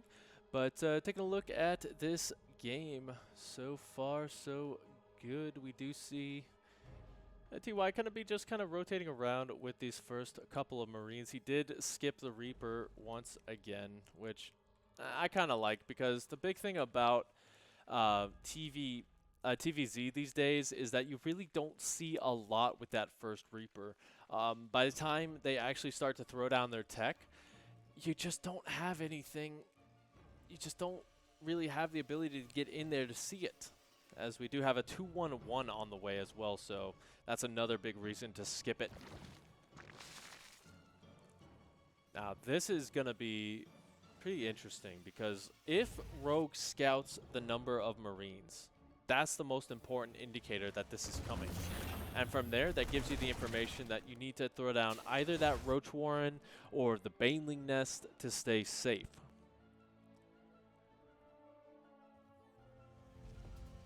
And, you know, he did see a good deal of Marines here, but that's not really the deal breaker number that he saw. And behind this, we do see him throwing down that first Evo chamber. So that's one of the first moves that you got to do. Got to get some additional queens out to kind of deal with these medevacs flying around all up in your grill. And yeah, he's not really overreacting right now. We do see that one big round of drones. After that, he should start pumping units to help out. And yeah, we just got to wait for TY to pull the trigger on this one.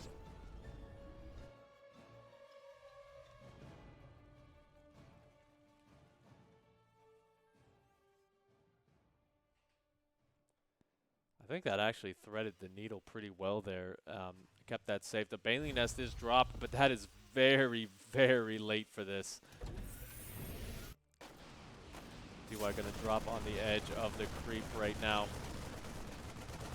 Should probably throw down a scan if you can clean that up. That's a lot of energy expended from those queens. Looks like he's just going to rotate around to the third base, see what he can get done. Being very, very cautious right now. We did see that he put the reactor back on the factory as well, so he doesn't want to lose this first drop, because he's going to. TY just really loving the Hellbat play today. I gotta say.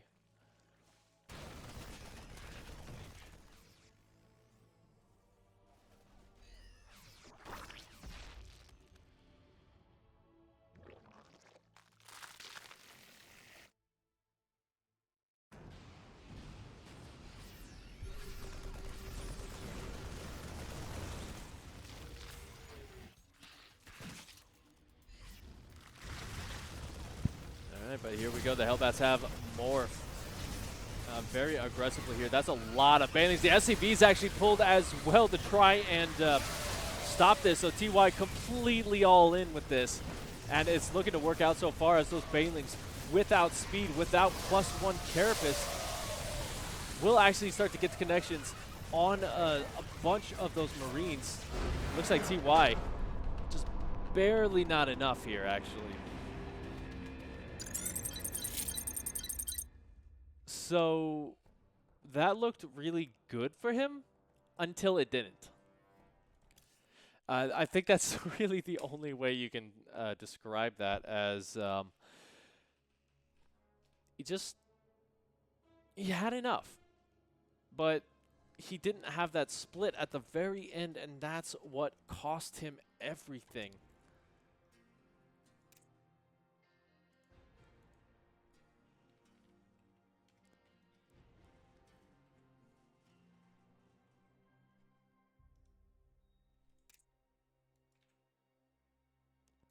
Looks like we're going to be now, those look like we are going to be getting that map pool reset. Nightshade is to be our next battleground. Remember, that pool did go back to normal. So thank you all for tuning in so far. I really hope you guys are enjoying it. If you like what you see, make sure you do go to that Matcherino page and use the code while we're getting this next Game underway. Let us see if I can.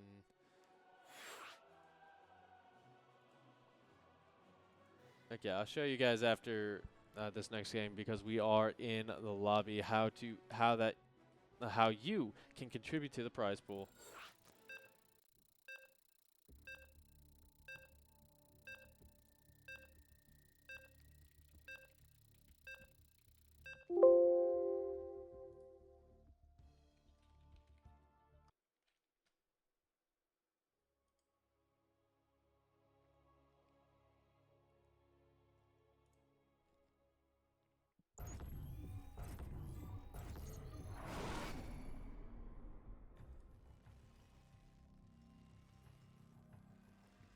All right.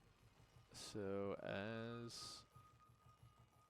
we get in here.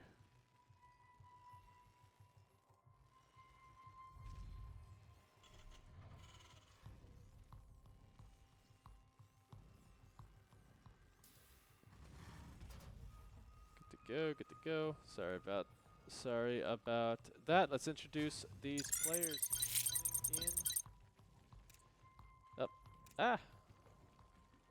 Spawning in the bottom position of Lightshade. He is Rogue. And his opponent up here in the top, he is TY.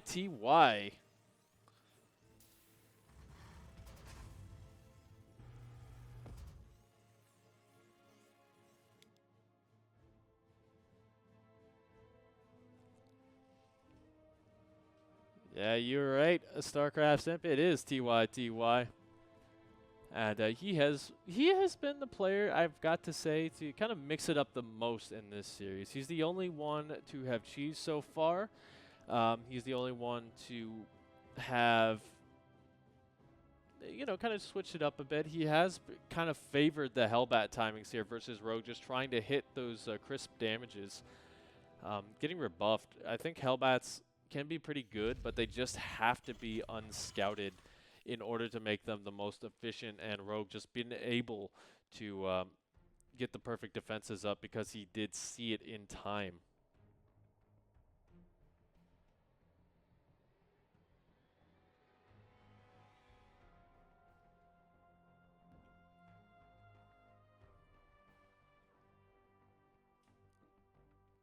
So from here, once again, TY kind of just mixing it up. It's gone straight into making sure that he doesn't make that first Reaper. Obviously, he wants to get that earlier factory down in order to make that happen. Gotta skip those gas-intensive units. And yeah, maybe Hellbats again?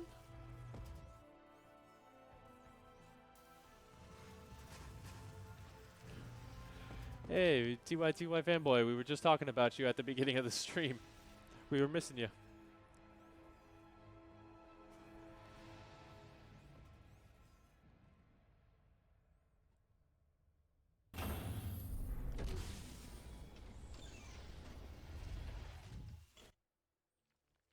Alright, so nothing really too much else to say here. This is kind of just that period of growth. Oh, very late Reaper. Interesting.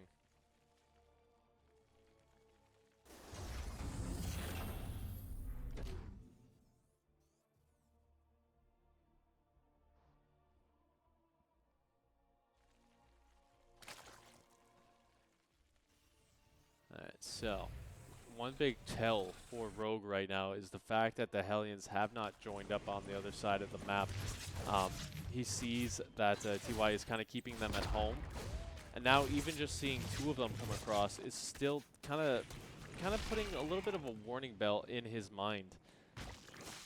We do see the Pult Viking coming out, by the way, just making sure that he can get rid of some of that Overlord spread. There is speed on this Overlord, so he will see everything, though. And knows that he doesn't have to worry about Banshees or any sort of late game battlecruisers.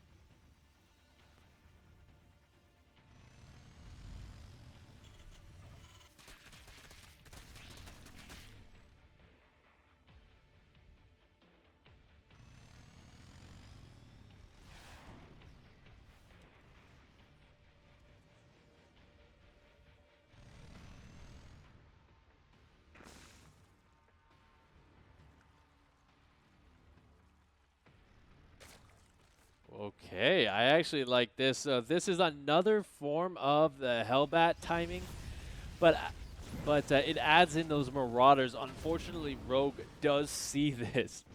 So basically, this is meant as a queen killer. Those queens are very vulnerable to the slowdown on the Marauders. They will have stim as well, I believe. No, he did cancel stim in order to make this work. The Hellbats, though, are going to be enough. They get the full wraparound on the queens, and the Marauder in the back just shelling away. One queen falls very, very quickly here. Now, there are a lot of roaches with this, so the Hellbats that kind of broke off won't do too much, and Rogue going for a bit of a counterattack. On the other side, 7 workers going down in that regard, and he gets completely cleaned up, does TY.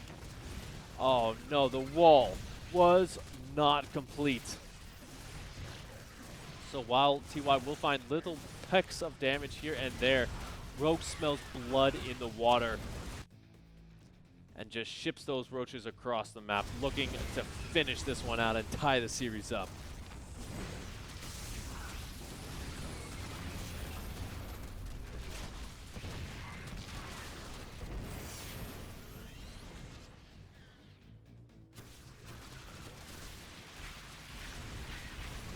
Alright, so there is a Banshee out, which is going to help immensely, but that's not going to be able to clean this up super efficiently here. And TY not paying attention is just going to lose that.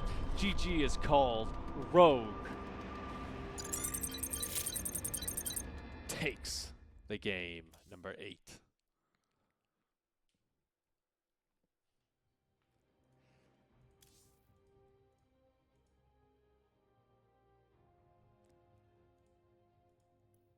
So, all right, Rogue on a 2-game win streak right now. I get that these guys are probably getting pretty darn tired. It is exactly midnight here in just 1 minute in Korea. It's a long day of StarCraft 2.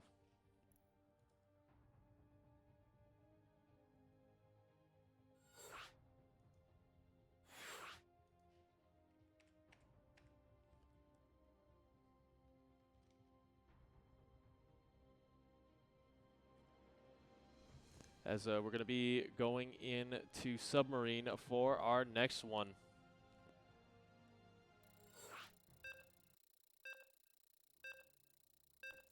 Oh, I don't know which map is next. I'm getting some text in game.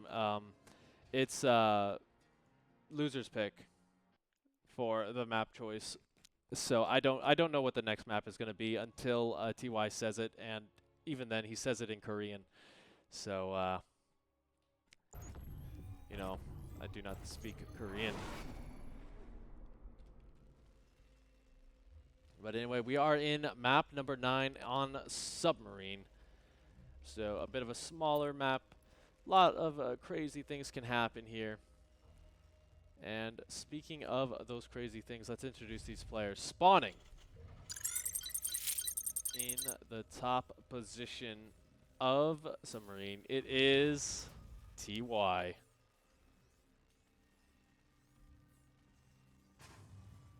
And his opponent. Down here in the bottom, he is Rogue.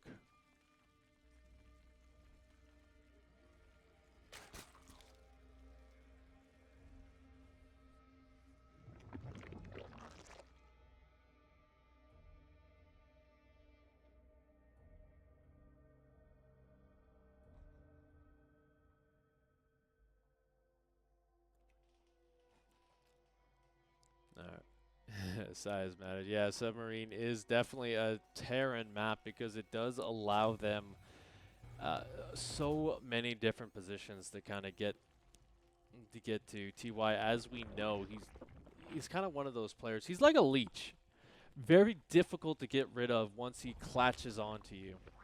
And you know, I think Submarine is really one of those maps where we are going to see that from him.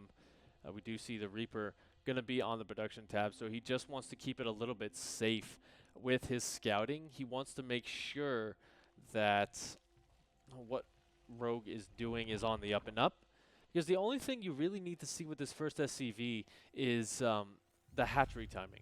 That tells you so much.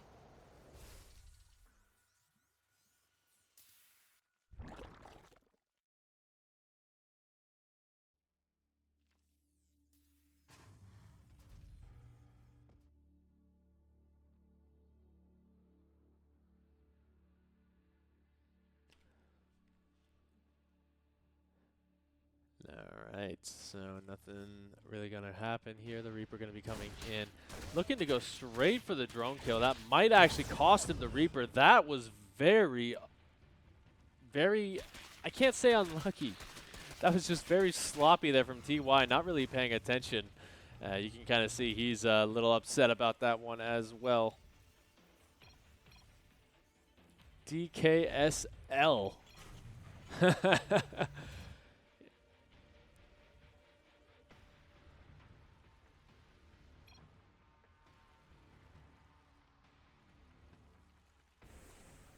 But looks like they're having a little bit of a conversation over that. A little bit of light ribbing. You know, these Korean players, they've all played against each other for such a long time that they really do know each other quite well.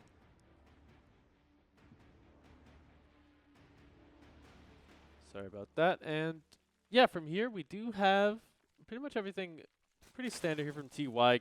Getting that faster third CC will allow him to kind of get that war machine economy.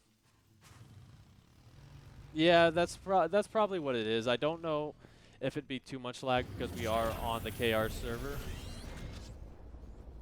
More than likely he was just not, he probably just wasn't paying attention.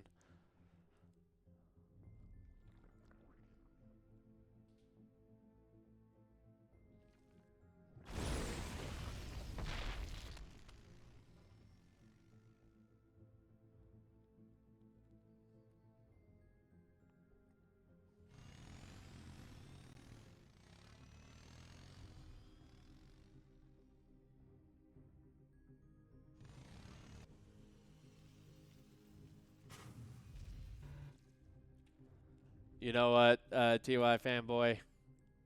That doesn't mean too much. You know, you could have -20 ping. Your units could move even before you tell them to do something, and some player would still say that is too slow. But yeah, TY just going to be gearing up for another big push here. He does have the Banshee on the way, and he has kept his Hellions back at home just so that he can augment his next big push. Uh-oh.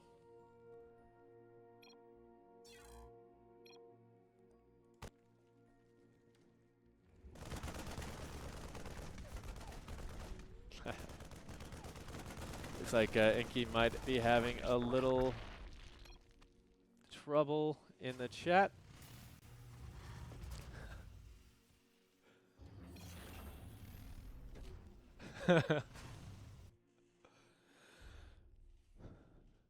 Yeah, no big deal.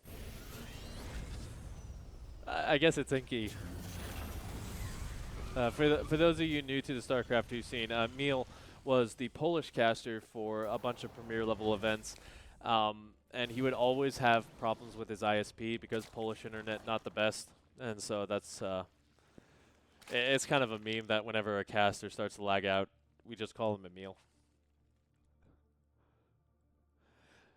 But yeah, TY is pretty set up here for his next big push. Rogue doing a pretty good job of getting that creep spread out here. Just taking a look at his vision. You can see that he pretty much has all of his corridors spread out pretty efficiently. And he is going for roaches, by the way. So that does mean that we will be seeing him go up to a faster hive.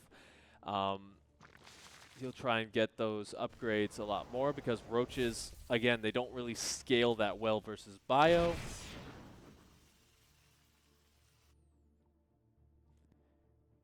And yeah, like, it's pretty quiet right now.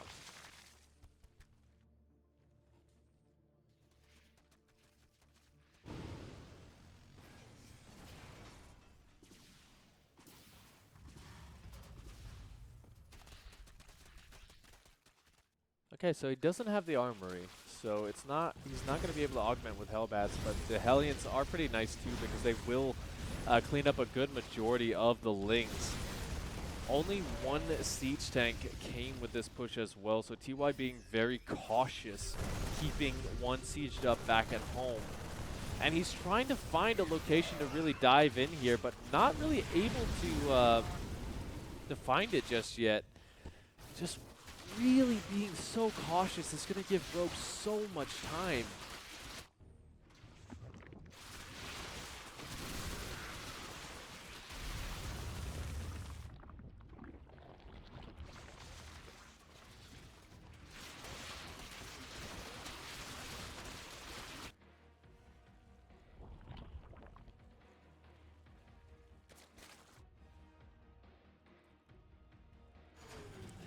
The triumvirate of drops gonna come on in here, gonna be going, you know, he's gonna try and clean up some of that creep, which I gotta respect, but at the same time, I think you could try and get some damage done as well.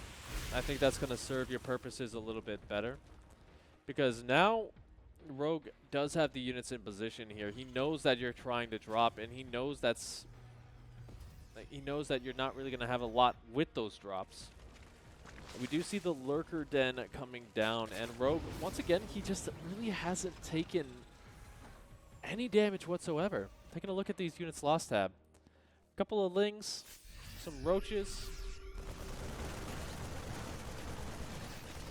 And so he's sitting there on 89 workers, just powering up to the point where TY is going to have a lot of trouble breaking him here. And okay, that was a nice pickoff. I don't know if that was a cancel or a kill. But Rogue is maxing out right now. He's getting the Hydralisks to morph into the Lurkers, and as soon as those Lurkers are finished up here, this is a very heavy Marine-based army. They absolutely melt to Lurker fire.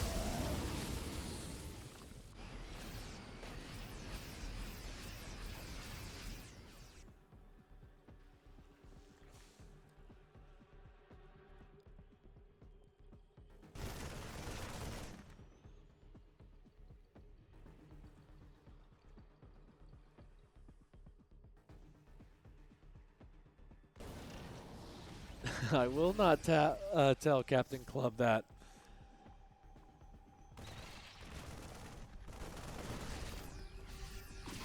Yeah, here we go. TY gonna try and push in here. The Lurkers hidden in the reeds here. That'd be pretty cool if they were hold position, and they actually are.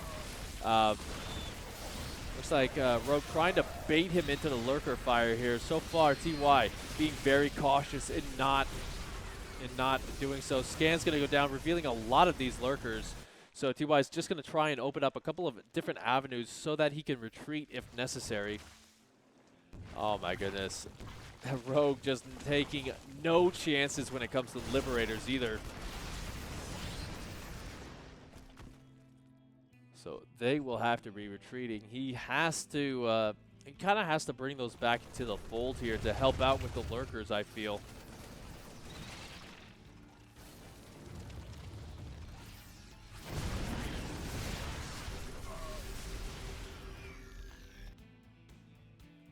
But yeah, I like this play from TY right now. The fact is, Lurkers are very powerful, but they don't really have a ton of mobility, especially not without their upgrades. So they will not be able to hit multiple locations at once, as they all are trying to defend. Up there in the top, that is going to open up, wide open for Rogue to get his third base sniped. This one Lurker going to come over and try and defend, but that's going to get cleaned up here. A little bit uncharacteristic mistakes here from Rogue are going to cost him a little bit more. And even though TY loses these Marines, they are expendable. Those ones are expendable too, don't worry.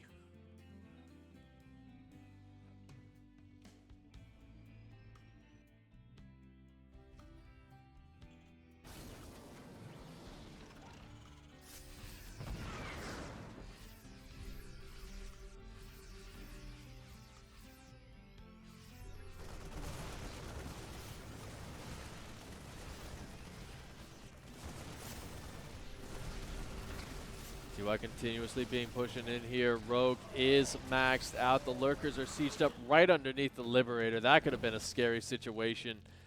But, yeah, Rogue starting to really help himself push this back. The lurker's doing a really good job of zoning him out, or TY out, rather. But TY's still able to find these angles where he's able to push in and force the repositioning here. Even going to get a good snipe. And speaking of snipe, 4 ghosts on the production tab.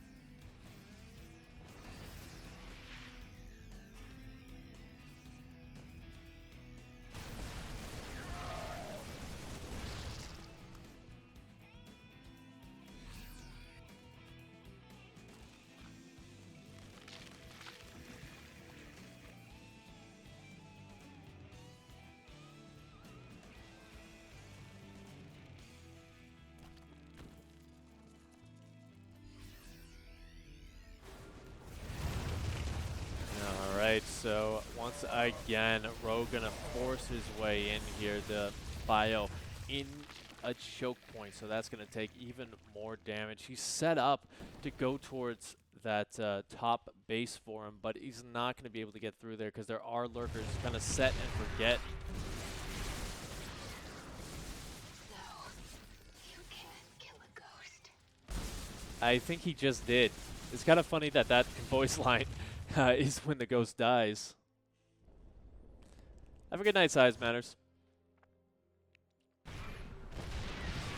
But here we go. The lurkers do siege on top of this. The ghosts not going to be able to make their way in, but the Viking is going to clean up the Overseers, and there's actually no detection with this army anymore. Cloak not complete, however. Oh, no, that's an uncharacteristic mistake here. TY snipes the base, but he might lose this one in retaliation. It's neck and neck here as these guys are trading out as efficiently as possible. The Ghosts finally cleaning up this location, though, and TY still out on the map. Rogue fully maxed out again, however. And TY not mining on some of these locations. Just taking a look at these army fights. So many battles going on, so many units lost.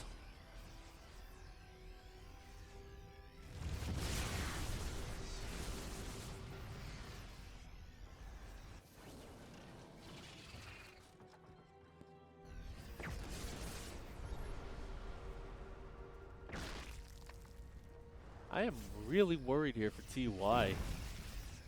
Even just taking a look at his production tab, we can see that he's going very heavy into the Ghost production. These Vikings, you know, I like them because they are going to be able to clean up the Overseers and allow him to get those snipes more efficiently, and he does have enough siege tanks to kind of hold these locations. But he's really ceded or gotten rid of all of his map presence in order to get these defensive positions, and even now going to lose the siege tanks to the Blinding Cloud. This is a very scary position for him to be in right now. Doesn't even really have a lot of snipe energy left as we see those Ghosts being forced to decloak. So that's going to make it harder and harder for him as he needs to regen that that energy pretty darn soon as Rogue is starting to build up that bank.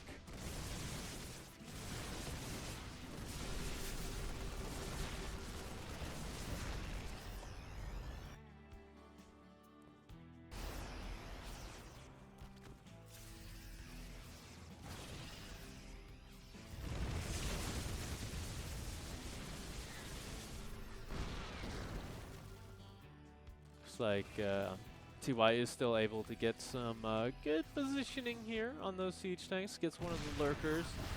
Not siege up on one of those tanks, though, but we do have a huge concave. That's going to help, but the Blinding Cloud's just too strong, forcing TY back. The Vipers do go down, so that's going to be the last of the Blinding Clouds. However, looks like the Overlords did get taken down, so there is no detection with this.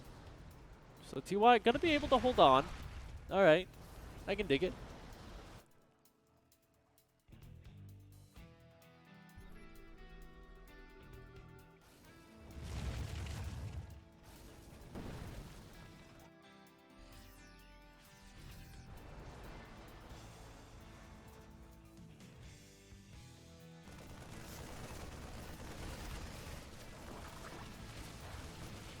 TY going to be moving in here. He is maxed out, but he has to keep a lot of that army supply back at home in order to stop the lurkers from coming in and just absolutely wrecking him.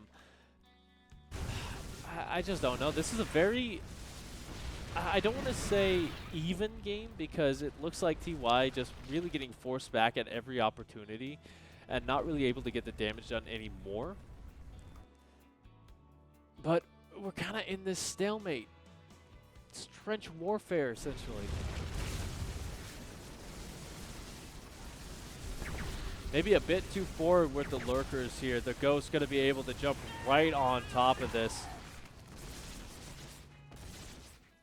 Looks like he's not going to cloak up, actually. His attention is focused elsewhere.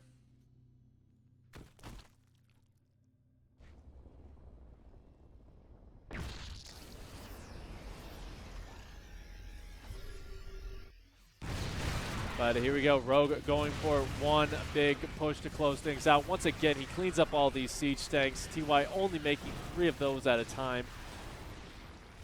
But once again, Rogue is pushed back. The thing about lurkers, you do need something to kind of follow them up.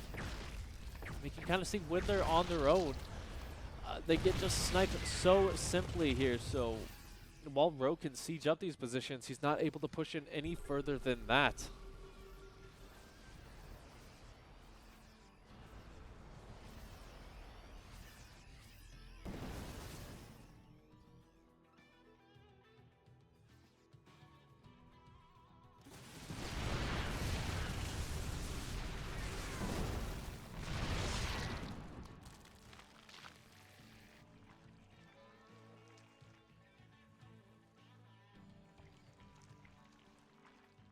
Alright, Rogue is actually taking a quite heavy income lead as well. We can see over 2,000 minerals, so that's one of the reasons that TY just really is having trouble remaxing as much as he is. But here we go. He is going to get another big push down here. The Spine Crawler's not going to be enough to deal with 3-3 Marines, but they will buy him a little bit of time. Although, never mind, TY just focus fires down the hatchery. And retreats on out of there. Keep in mind that is one of Rogue's only mining bases, as he's starting to get completely mined out of all locations.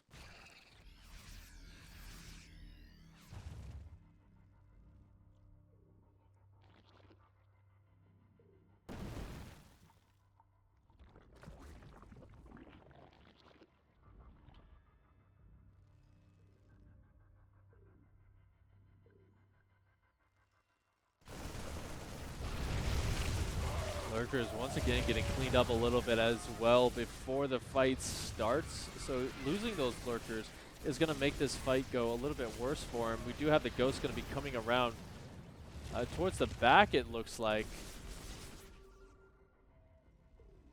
And yeah, it's going to come down to these snipes. And TY, a snipey boy. The Vikings going to have free reign of the skies. So once again, the Overseer is going to go down. Problem is, like, how much snipe energy does he actually have left here? It looks like he's starting to run a little bit low. So that, coupled with the cloaks that he's going to need to get close enough, going to make it a tricky proposition for him here. Not really too much else to say about this one. Look at that. Just so many Overseers here. He just makes sure that he can continuously push without fear of reprisal. And here we go, the Lurkers siege on up. The Hydra is going to do what they can as well. The siege tank's not getting the best connections that they need, but Rogue is going to be forced back once again. Feels like every time he does this, he loses more and more, but he's still completely maxed out. I just don't know how much longer, though, that this game will go on.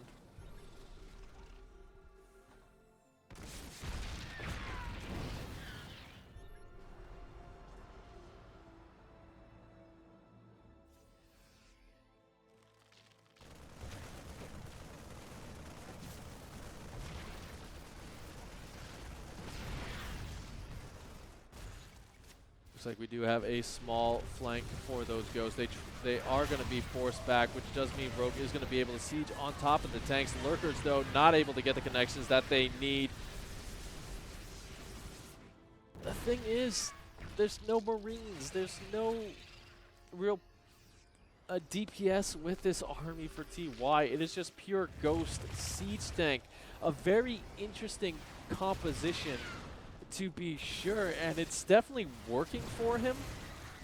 But at the same time, it just two sieged up armies. This is like an impenetrable wall versus an impenetrable wall.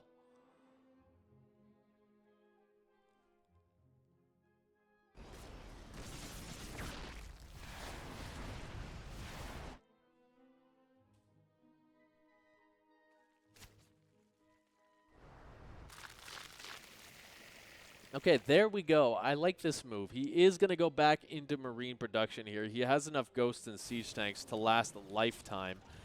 But Rogue is setting up for the 360 surround here. The Ghost's going to be retreating back to the siege tank. They just need to stay safe.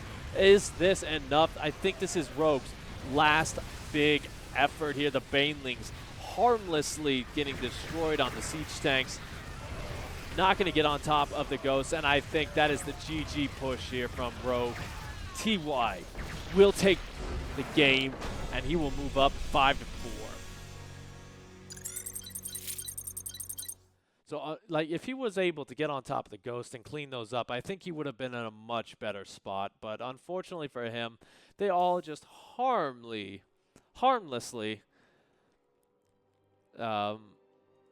go up against the siege tanks. That was awesome. Like, that was trench warfare at its best. But, you know, we are going to be going on to Death Aura for our next map.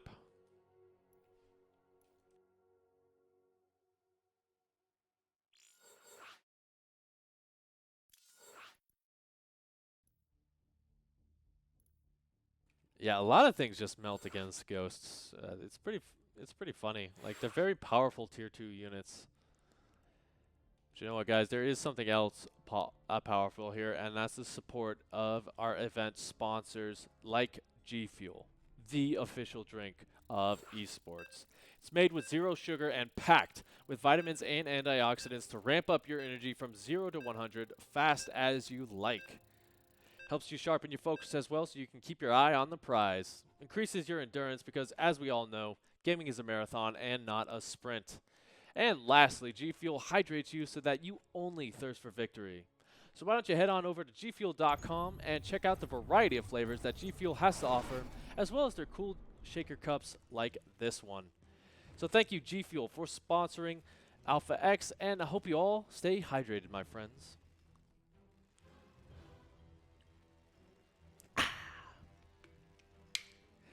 Delicious.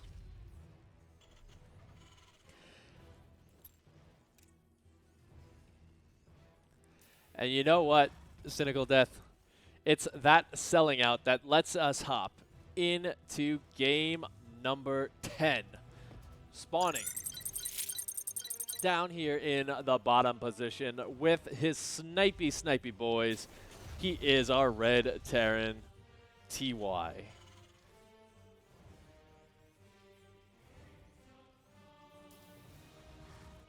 And up here in the top as our blue Zerg, he is Rogue.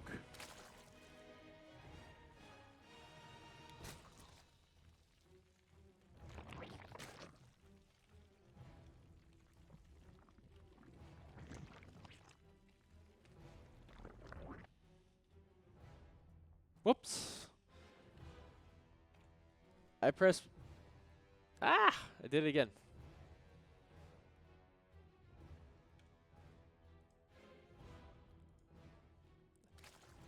I pressed the buttons too quick. Wait. Okay, there we go. we got there in the end.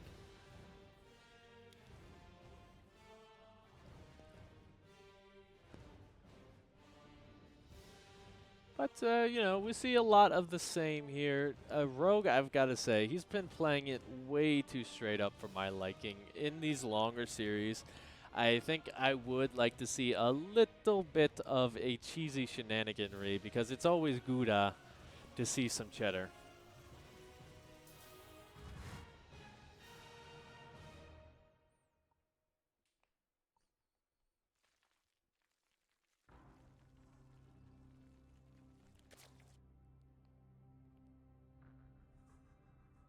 So the real question is, how many Hellbats is TY going to make? Like, I think that we should take our predictions. I think we should take our predictions in chat for that because every single game he has gone for some sort of Hellion or Hellbat kind of timing in order to try and break Rogue. Looks like it is going to be actually just lifted up Hellions. I don't think Rogue has spotted this, but he is about to. Yep. Now this is pretty bad if this doesn't finish up, but it does get to finish up there. So, all right. So there is a magic number here. You need to get about 8 to 10 drones. I would say is worth it here as long as you can keep a good majority of your Hellions alive. It's kind of strange to see the Viking first. That's just going to slow him down quite a bit.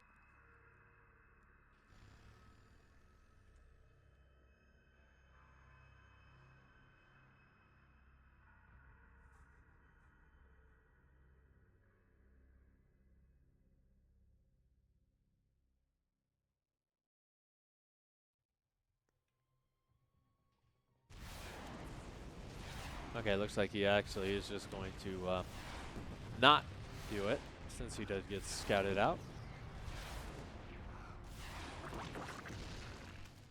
You know what? I'd say you're right. TVC is very balanced, especially in the early to mid game. Late game, it can kind of be a little bit of a struggle here, but as we see, we are going to be in the early game. As Rogue going to be going for this push, the Roaches going to be streamlining their way across as well. The Marines get taken down, so the Hellions do need to come home to defend. Rogue, though, does have a lot with this. He has cut drone production at 33. And this is what I'm talking about. This is exactly what he needs to do. He needs to break TY early to prevent late game situations like that one. Stim almost done, so we'll have to keep an eye on that. But looks like he might get supply blocked here if those supply depots go down.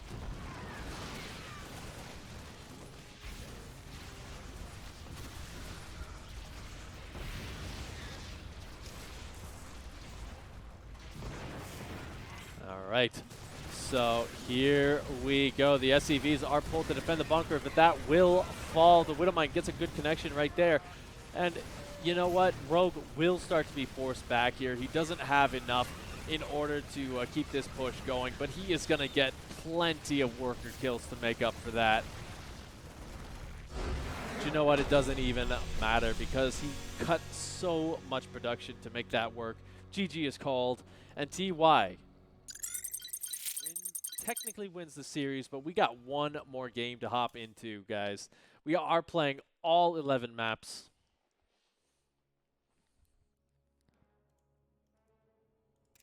And what does our boy Rogue choose for the last one? If Google Translate has anything to go by, our next map is going to be self-appearance.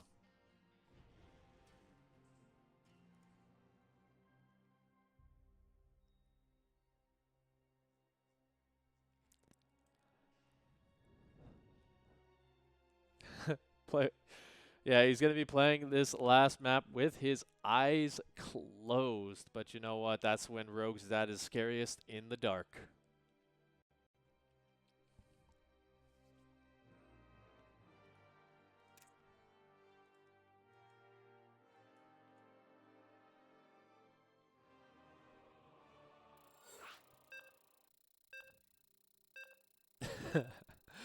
It's funny, in the lobby here, Into the Inu was trying to spell start and mess it up at the very last letter.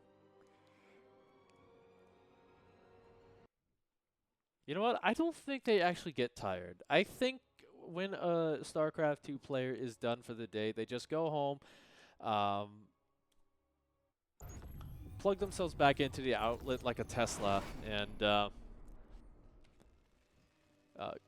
you know, just recharge for a few hours and then go straight back into it. Because I don't see how these guys can keep up any other way unless they were like electric charged.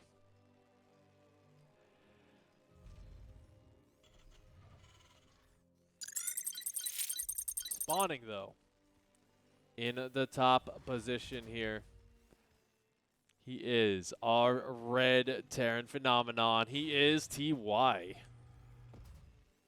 Top in the Ligulek ratings as much as you possibly can. Just like this guy down here in the bottom position as the blue Zerg. Give it up for Rogue.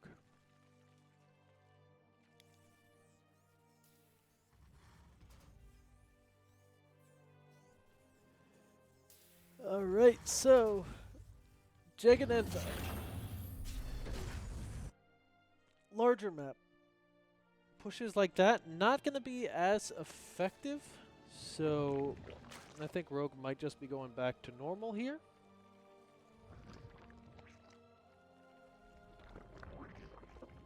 As, you know, TY. We'll have to see, does he throw down the Reaper or does he just go straight for the reactor? Marine. Perfect.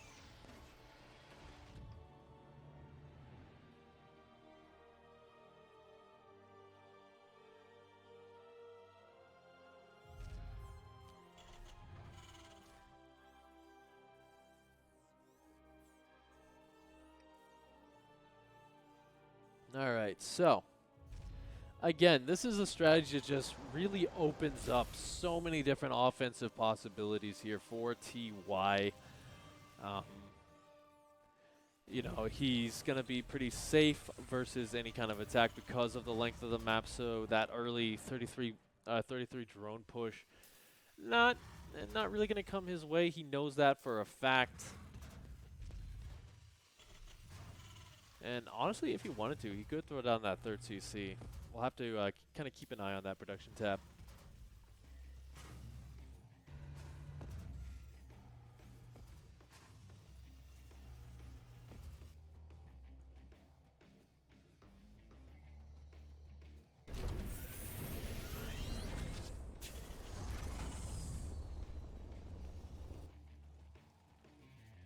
Yeah, not really too much else to say. Both players just going to be kind of just powering up. We do have Marines. Okay, it's Hellbat. Hellbat push once again. So we're going to be seeing that armory dropped here pretty soon, as soon as that starport is complete. So this is a bit of a larger map, so Hellbat pushes can be good.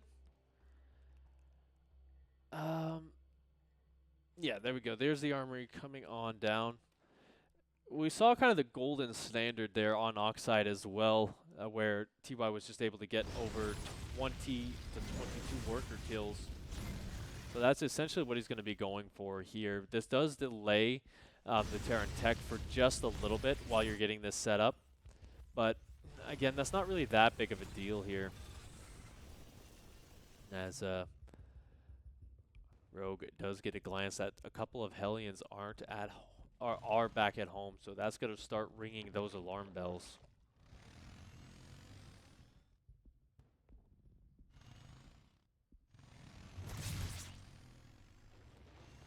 Just the fact that he sees that they're not in. Metabolic boost only just now completing, so here we go. TY going in for the kill, looking to close this out right here, right now.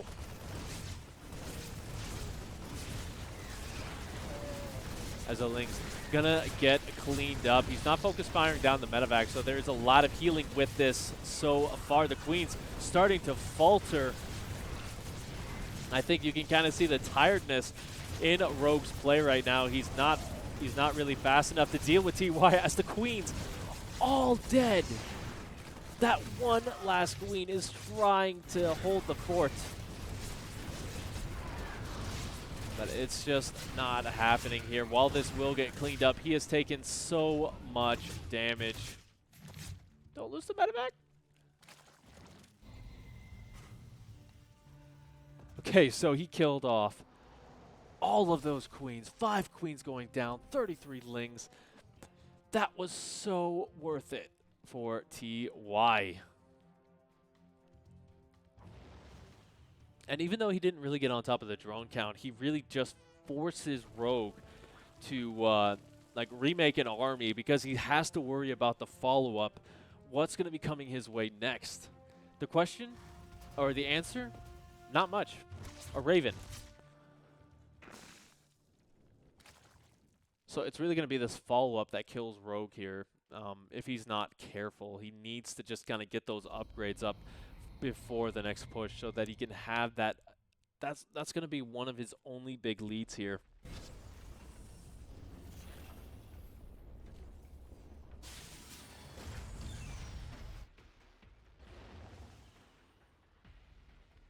Looks like, though, TY not going to let the pressure up at all.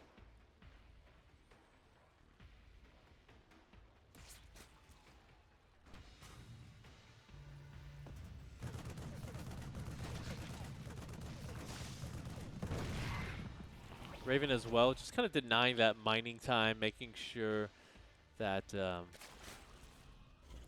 he can stay ahead economically. Bailey Nest Lair, +1. Everything is pretty standard right now. We've stabilized.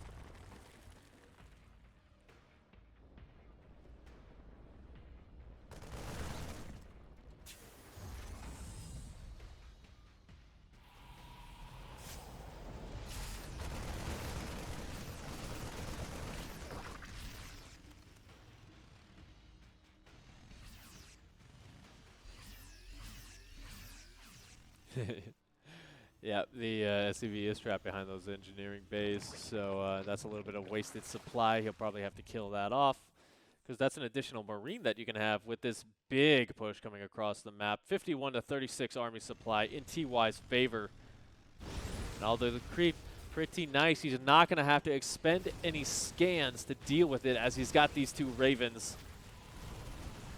Oh my goodness, if he gets a Dorito cannon down, that is just going to be beautiful. The Hellbat trying to bait those Banelings forward. But here we go. He is sieged up and ready to go. Rogue going to try and go for the wraparound, but the Banelings not going to find the best connections. They do get a couple of hits off. The Marines will go down, but the auto turrets in the front going to save this push a little bit. And as I say that, never mind. Like, he was broken just barely. It doesn't matter, though, because he is still up over double the army supply, and Rogue just desperately trying to get up additional drones, so he's not really making too much army for this next push. TY doesn't want to let up. Keep the momentum going. This is how it's supposed to be. Unfortunately, though, he does lose the siege tank very early on because he did not split his army up at all. So now he's going to look like he wanted to go for that double prong attack, but instead just going to get that spread that he desperately needs. And it looks like we got a parade push, a steady stream of red coming across the map. As TY is looking to break Rogue. And honestly, I think he can do it here. As the 4th or 5th base rather goes down,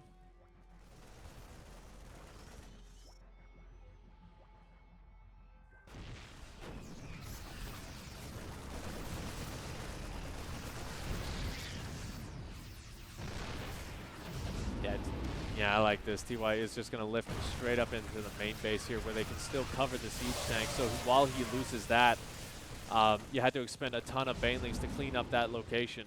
TY will get on out of here. A little bit hesitant with the Raven, though. So he will lose that. And now TY does see that these bases are down.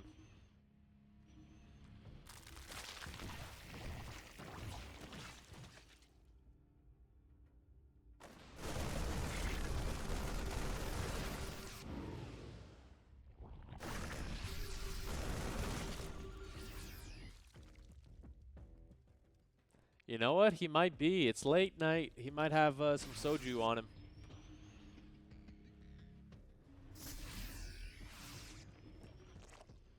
But this momentary lapse here for him won't last too long. While he has fallen behind in terms of that supply, he is still being very aggressive with these medevacs, just making sure that Rogue is consistently remaking these lings, kicking off the queens where he can. Unfortunately, TY not getting the splits off, so the banelings will get good connections, and even though he doesn't clean it up, the lings will be enough to finish it off.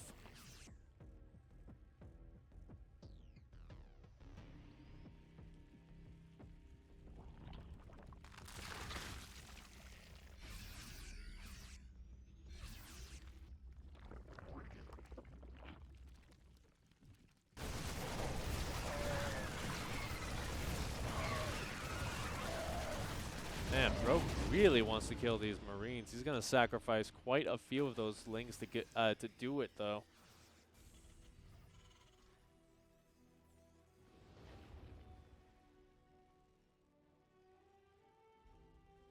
I don't think he's necessarily struggled. I think he's just had some tough opponents who are really on a kind of a good winning streak. So that's kind of one of his big problems recently here. But you know what?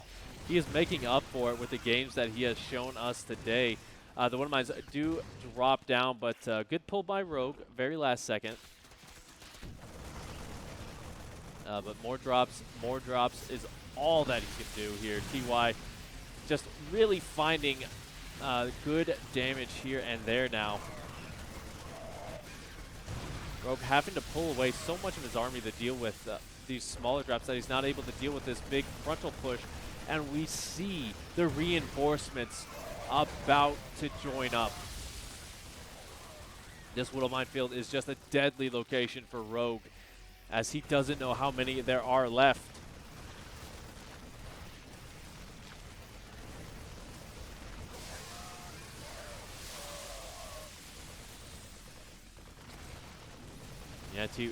Yeah, look at the supply, to quote our famous Frenchman. 179 to 134. The Ultralists are going to be enough to help push this back, so that's going to be nice. But I don't know, do they have chitinous plating?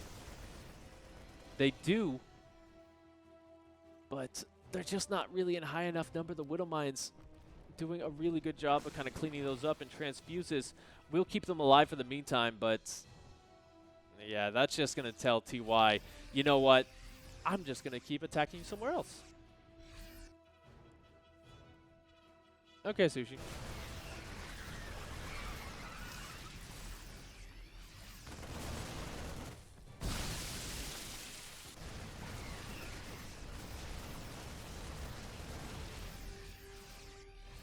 All right, so you know, TY taking a little bit of damage here on his fifth base. The SCV is going to start to fall as they're on the retreat. We do have anabolic synthesis, which is ultra speed. Once that comes down, that's when Rogue is really going to be able to start engaging off the creep, which, by the way, he has not been able to respread at any point here.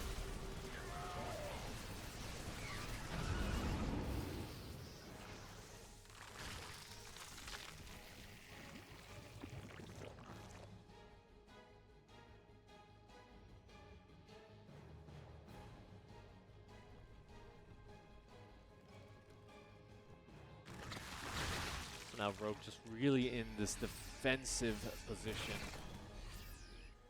Like, I just don't know what he can really do here other than defend. If he gets some good connections like that, though, that would help out quite a bit. The Widow Mines, though, taking out as many Banelings as Marines he lost. That supply just plummeting for both sides. But yeah, we're in this stalematey situation here when neither side can really move out effectively.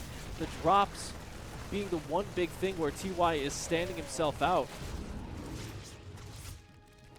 I think Rogue, the biggest problem he's had is that he started out strong in the first couple of games with his run-bys. He's done a really good job of getting in there, but then he just kind of stopped doing it. Like, entirely.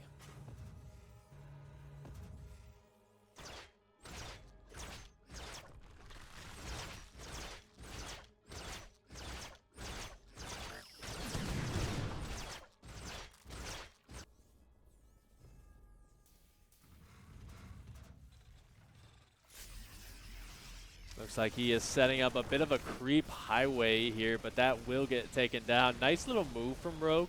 It would have been really cool to see that come down, but now he is supply blocked for that, and we do have a quite healthy ghost count. We do see the Vipers out as well, but there are no siege tanks with this Terran army, so their effectiveness not going to be very much.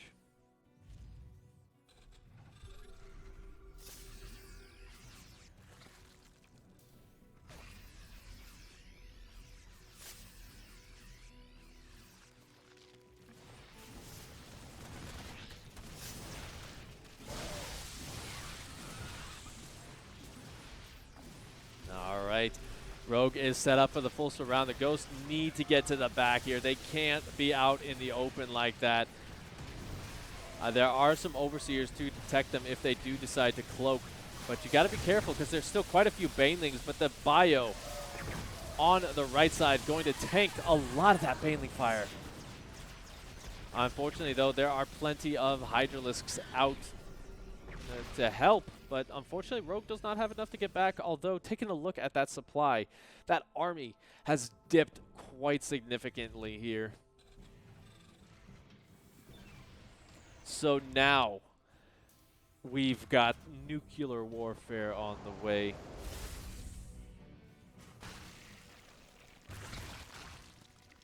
Unfortunately, just Rogue not able to close it out with that last push. But he is getting ready for his next attempt. He could have lurkers if he so chooses. He does have the tech structures down for them. We've got the Ghosts in their Tyrador skin ready to go. But there's not really any Ultralism with this. It's just heavy, heavy, heavy Bane Hydra. The lone Hydra is going to be popping on in here, so the Ghost having to rotate around to the front. Just need to soak up as many Banelings as possible here. Oh no, Rogue. No, TY rather. 16 workers, he loses the base. He's gonna float out an orbital, but that's just gonna make that position even weaker. Oof, oof, oof.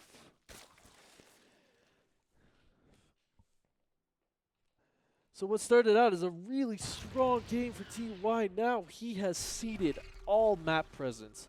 No drops anywhere. And although he does have those nukes, he's going to have to go over mountains of creep in order to drop them.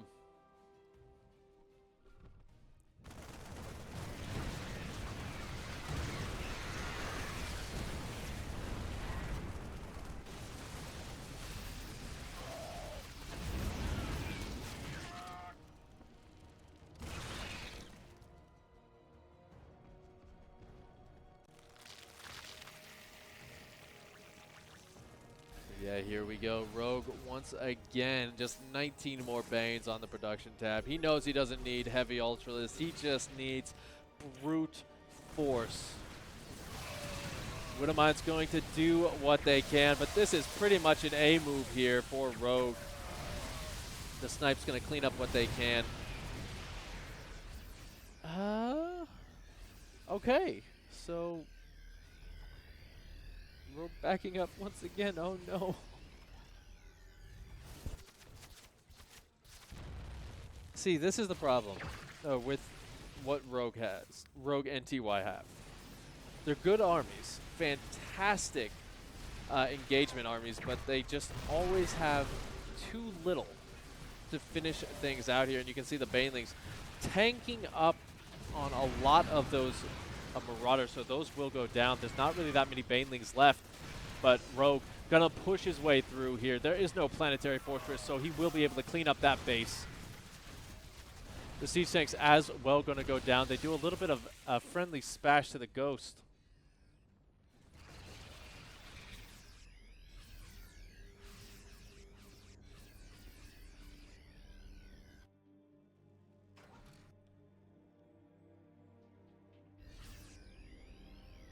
Yeah, TY just really struggling to revamp his economy. And I think Rogue is pretty much death by 1,000 cuts here. Unless TY can get the perfect engagement. I just don't know how he can come back into this one.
Yeah, sorry, I was having a coughing fit.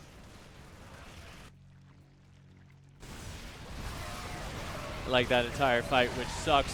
But here we go. Rogue on the last-ditch effort here. The Ghost's going to snipe out what's left of these Ultras, and the Lings just absolutely melt here. The final GG is called.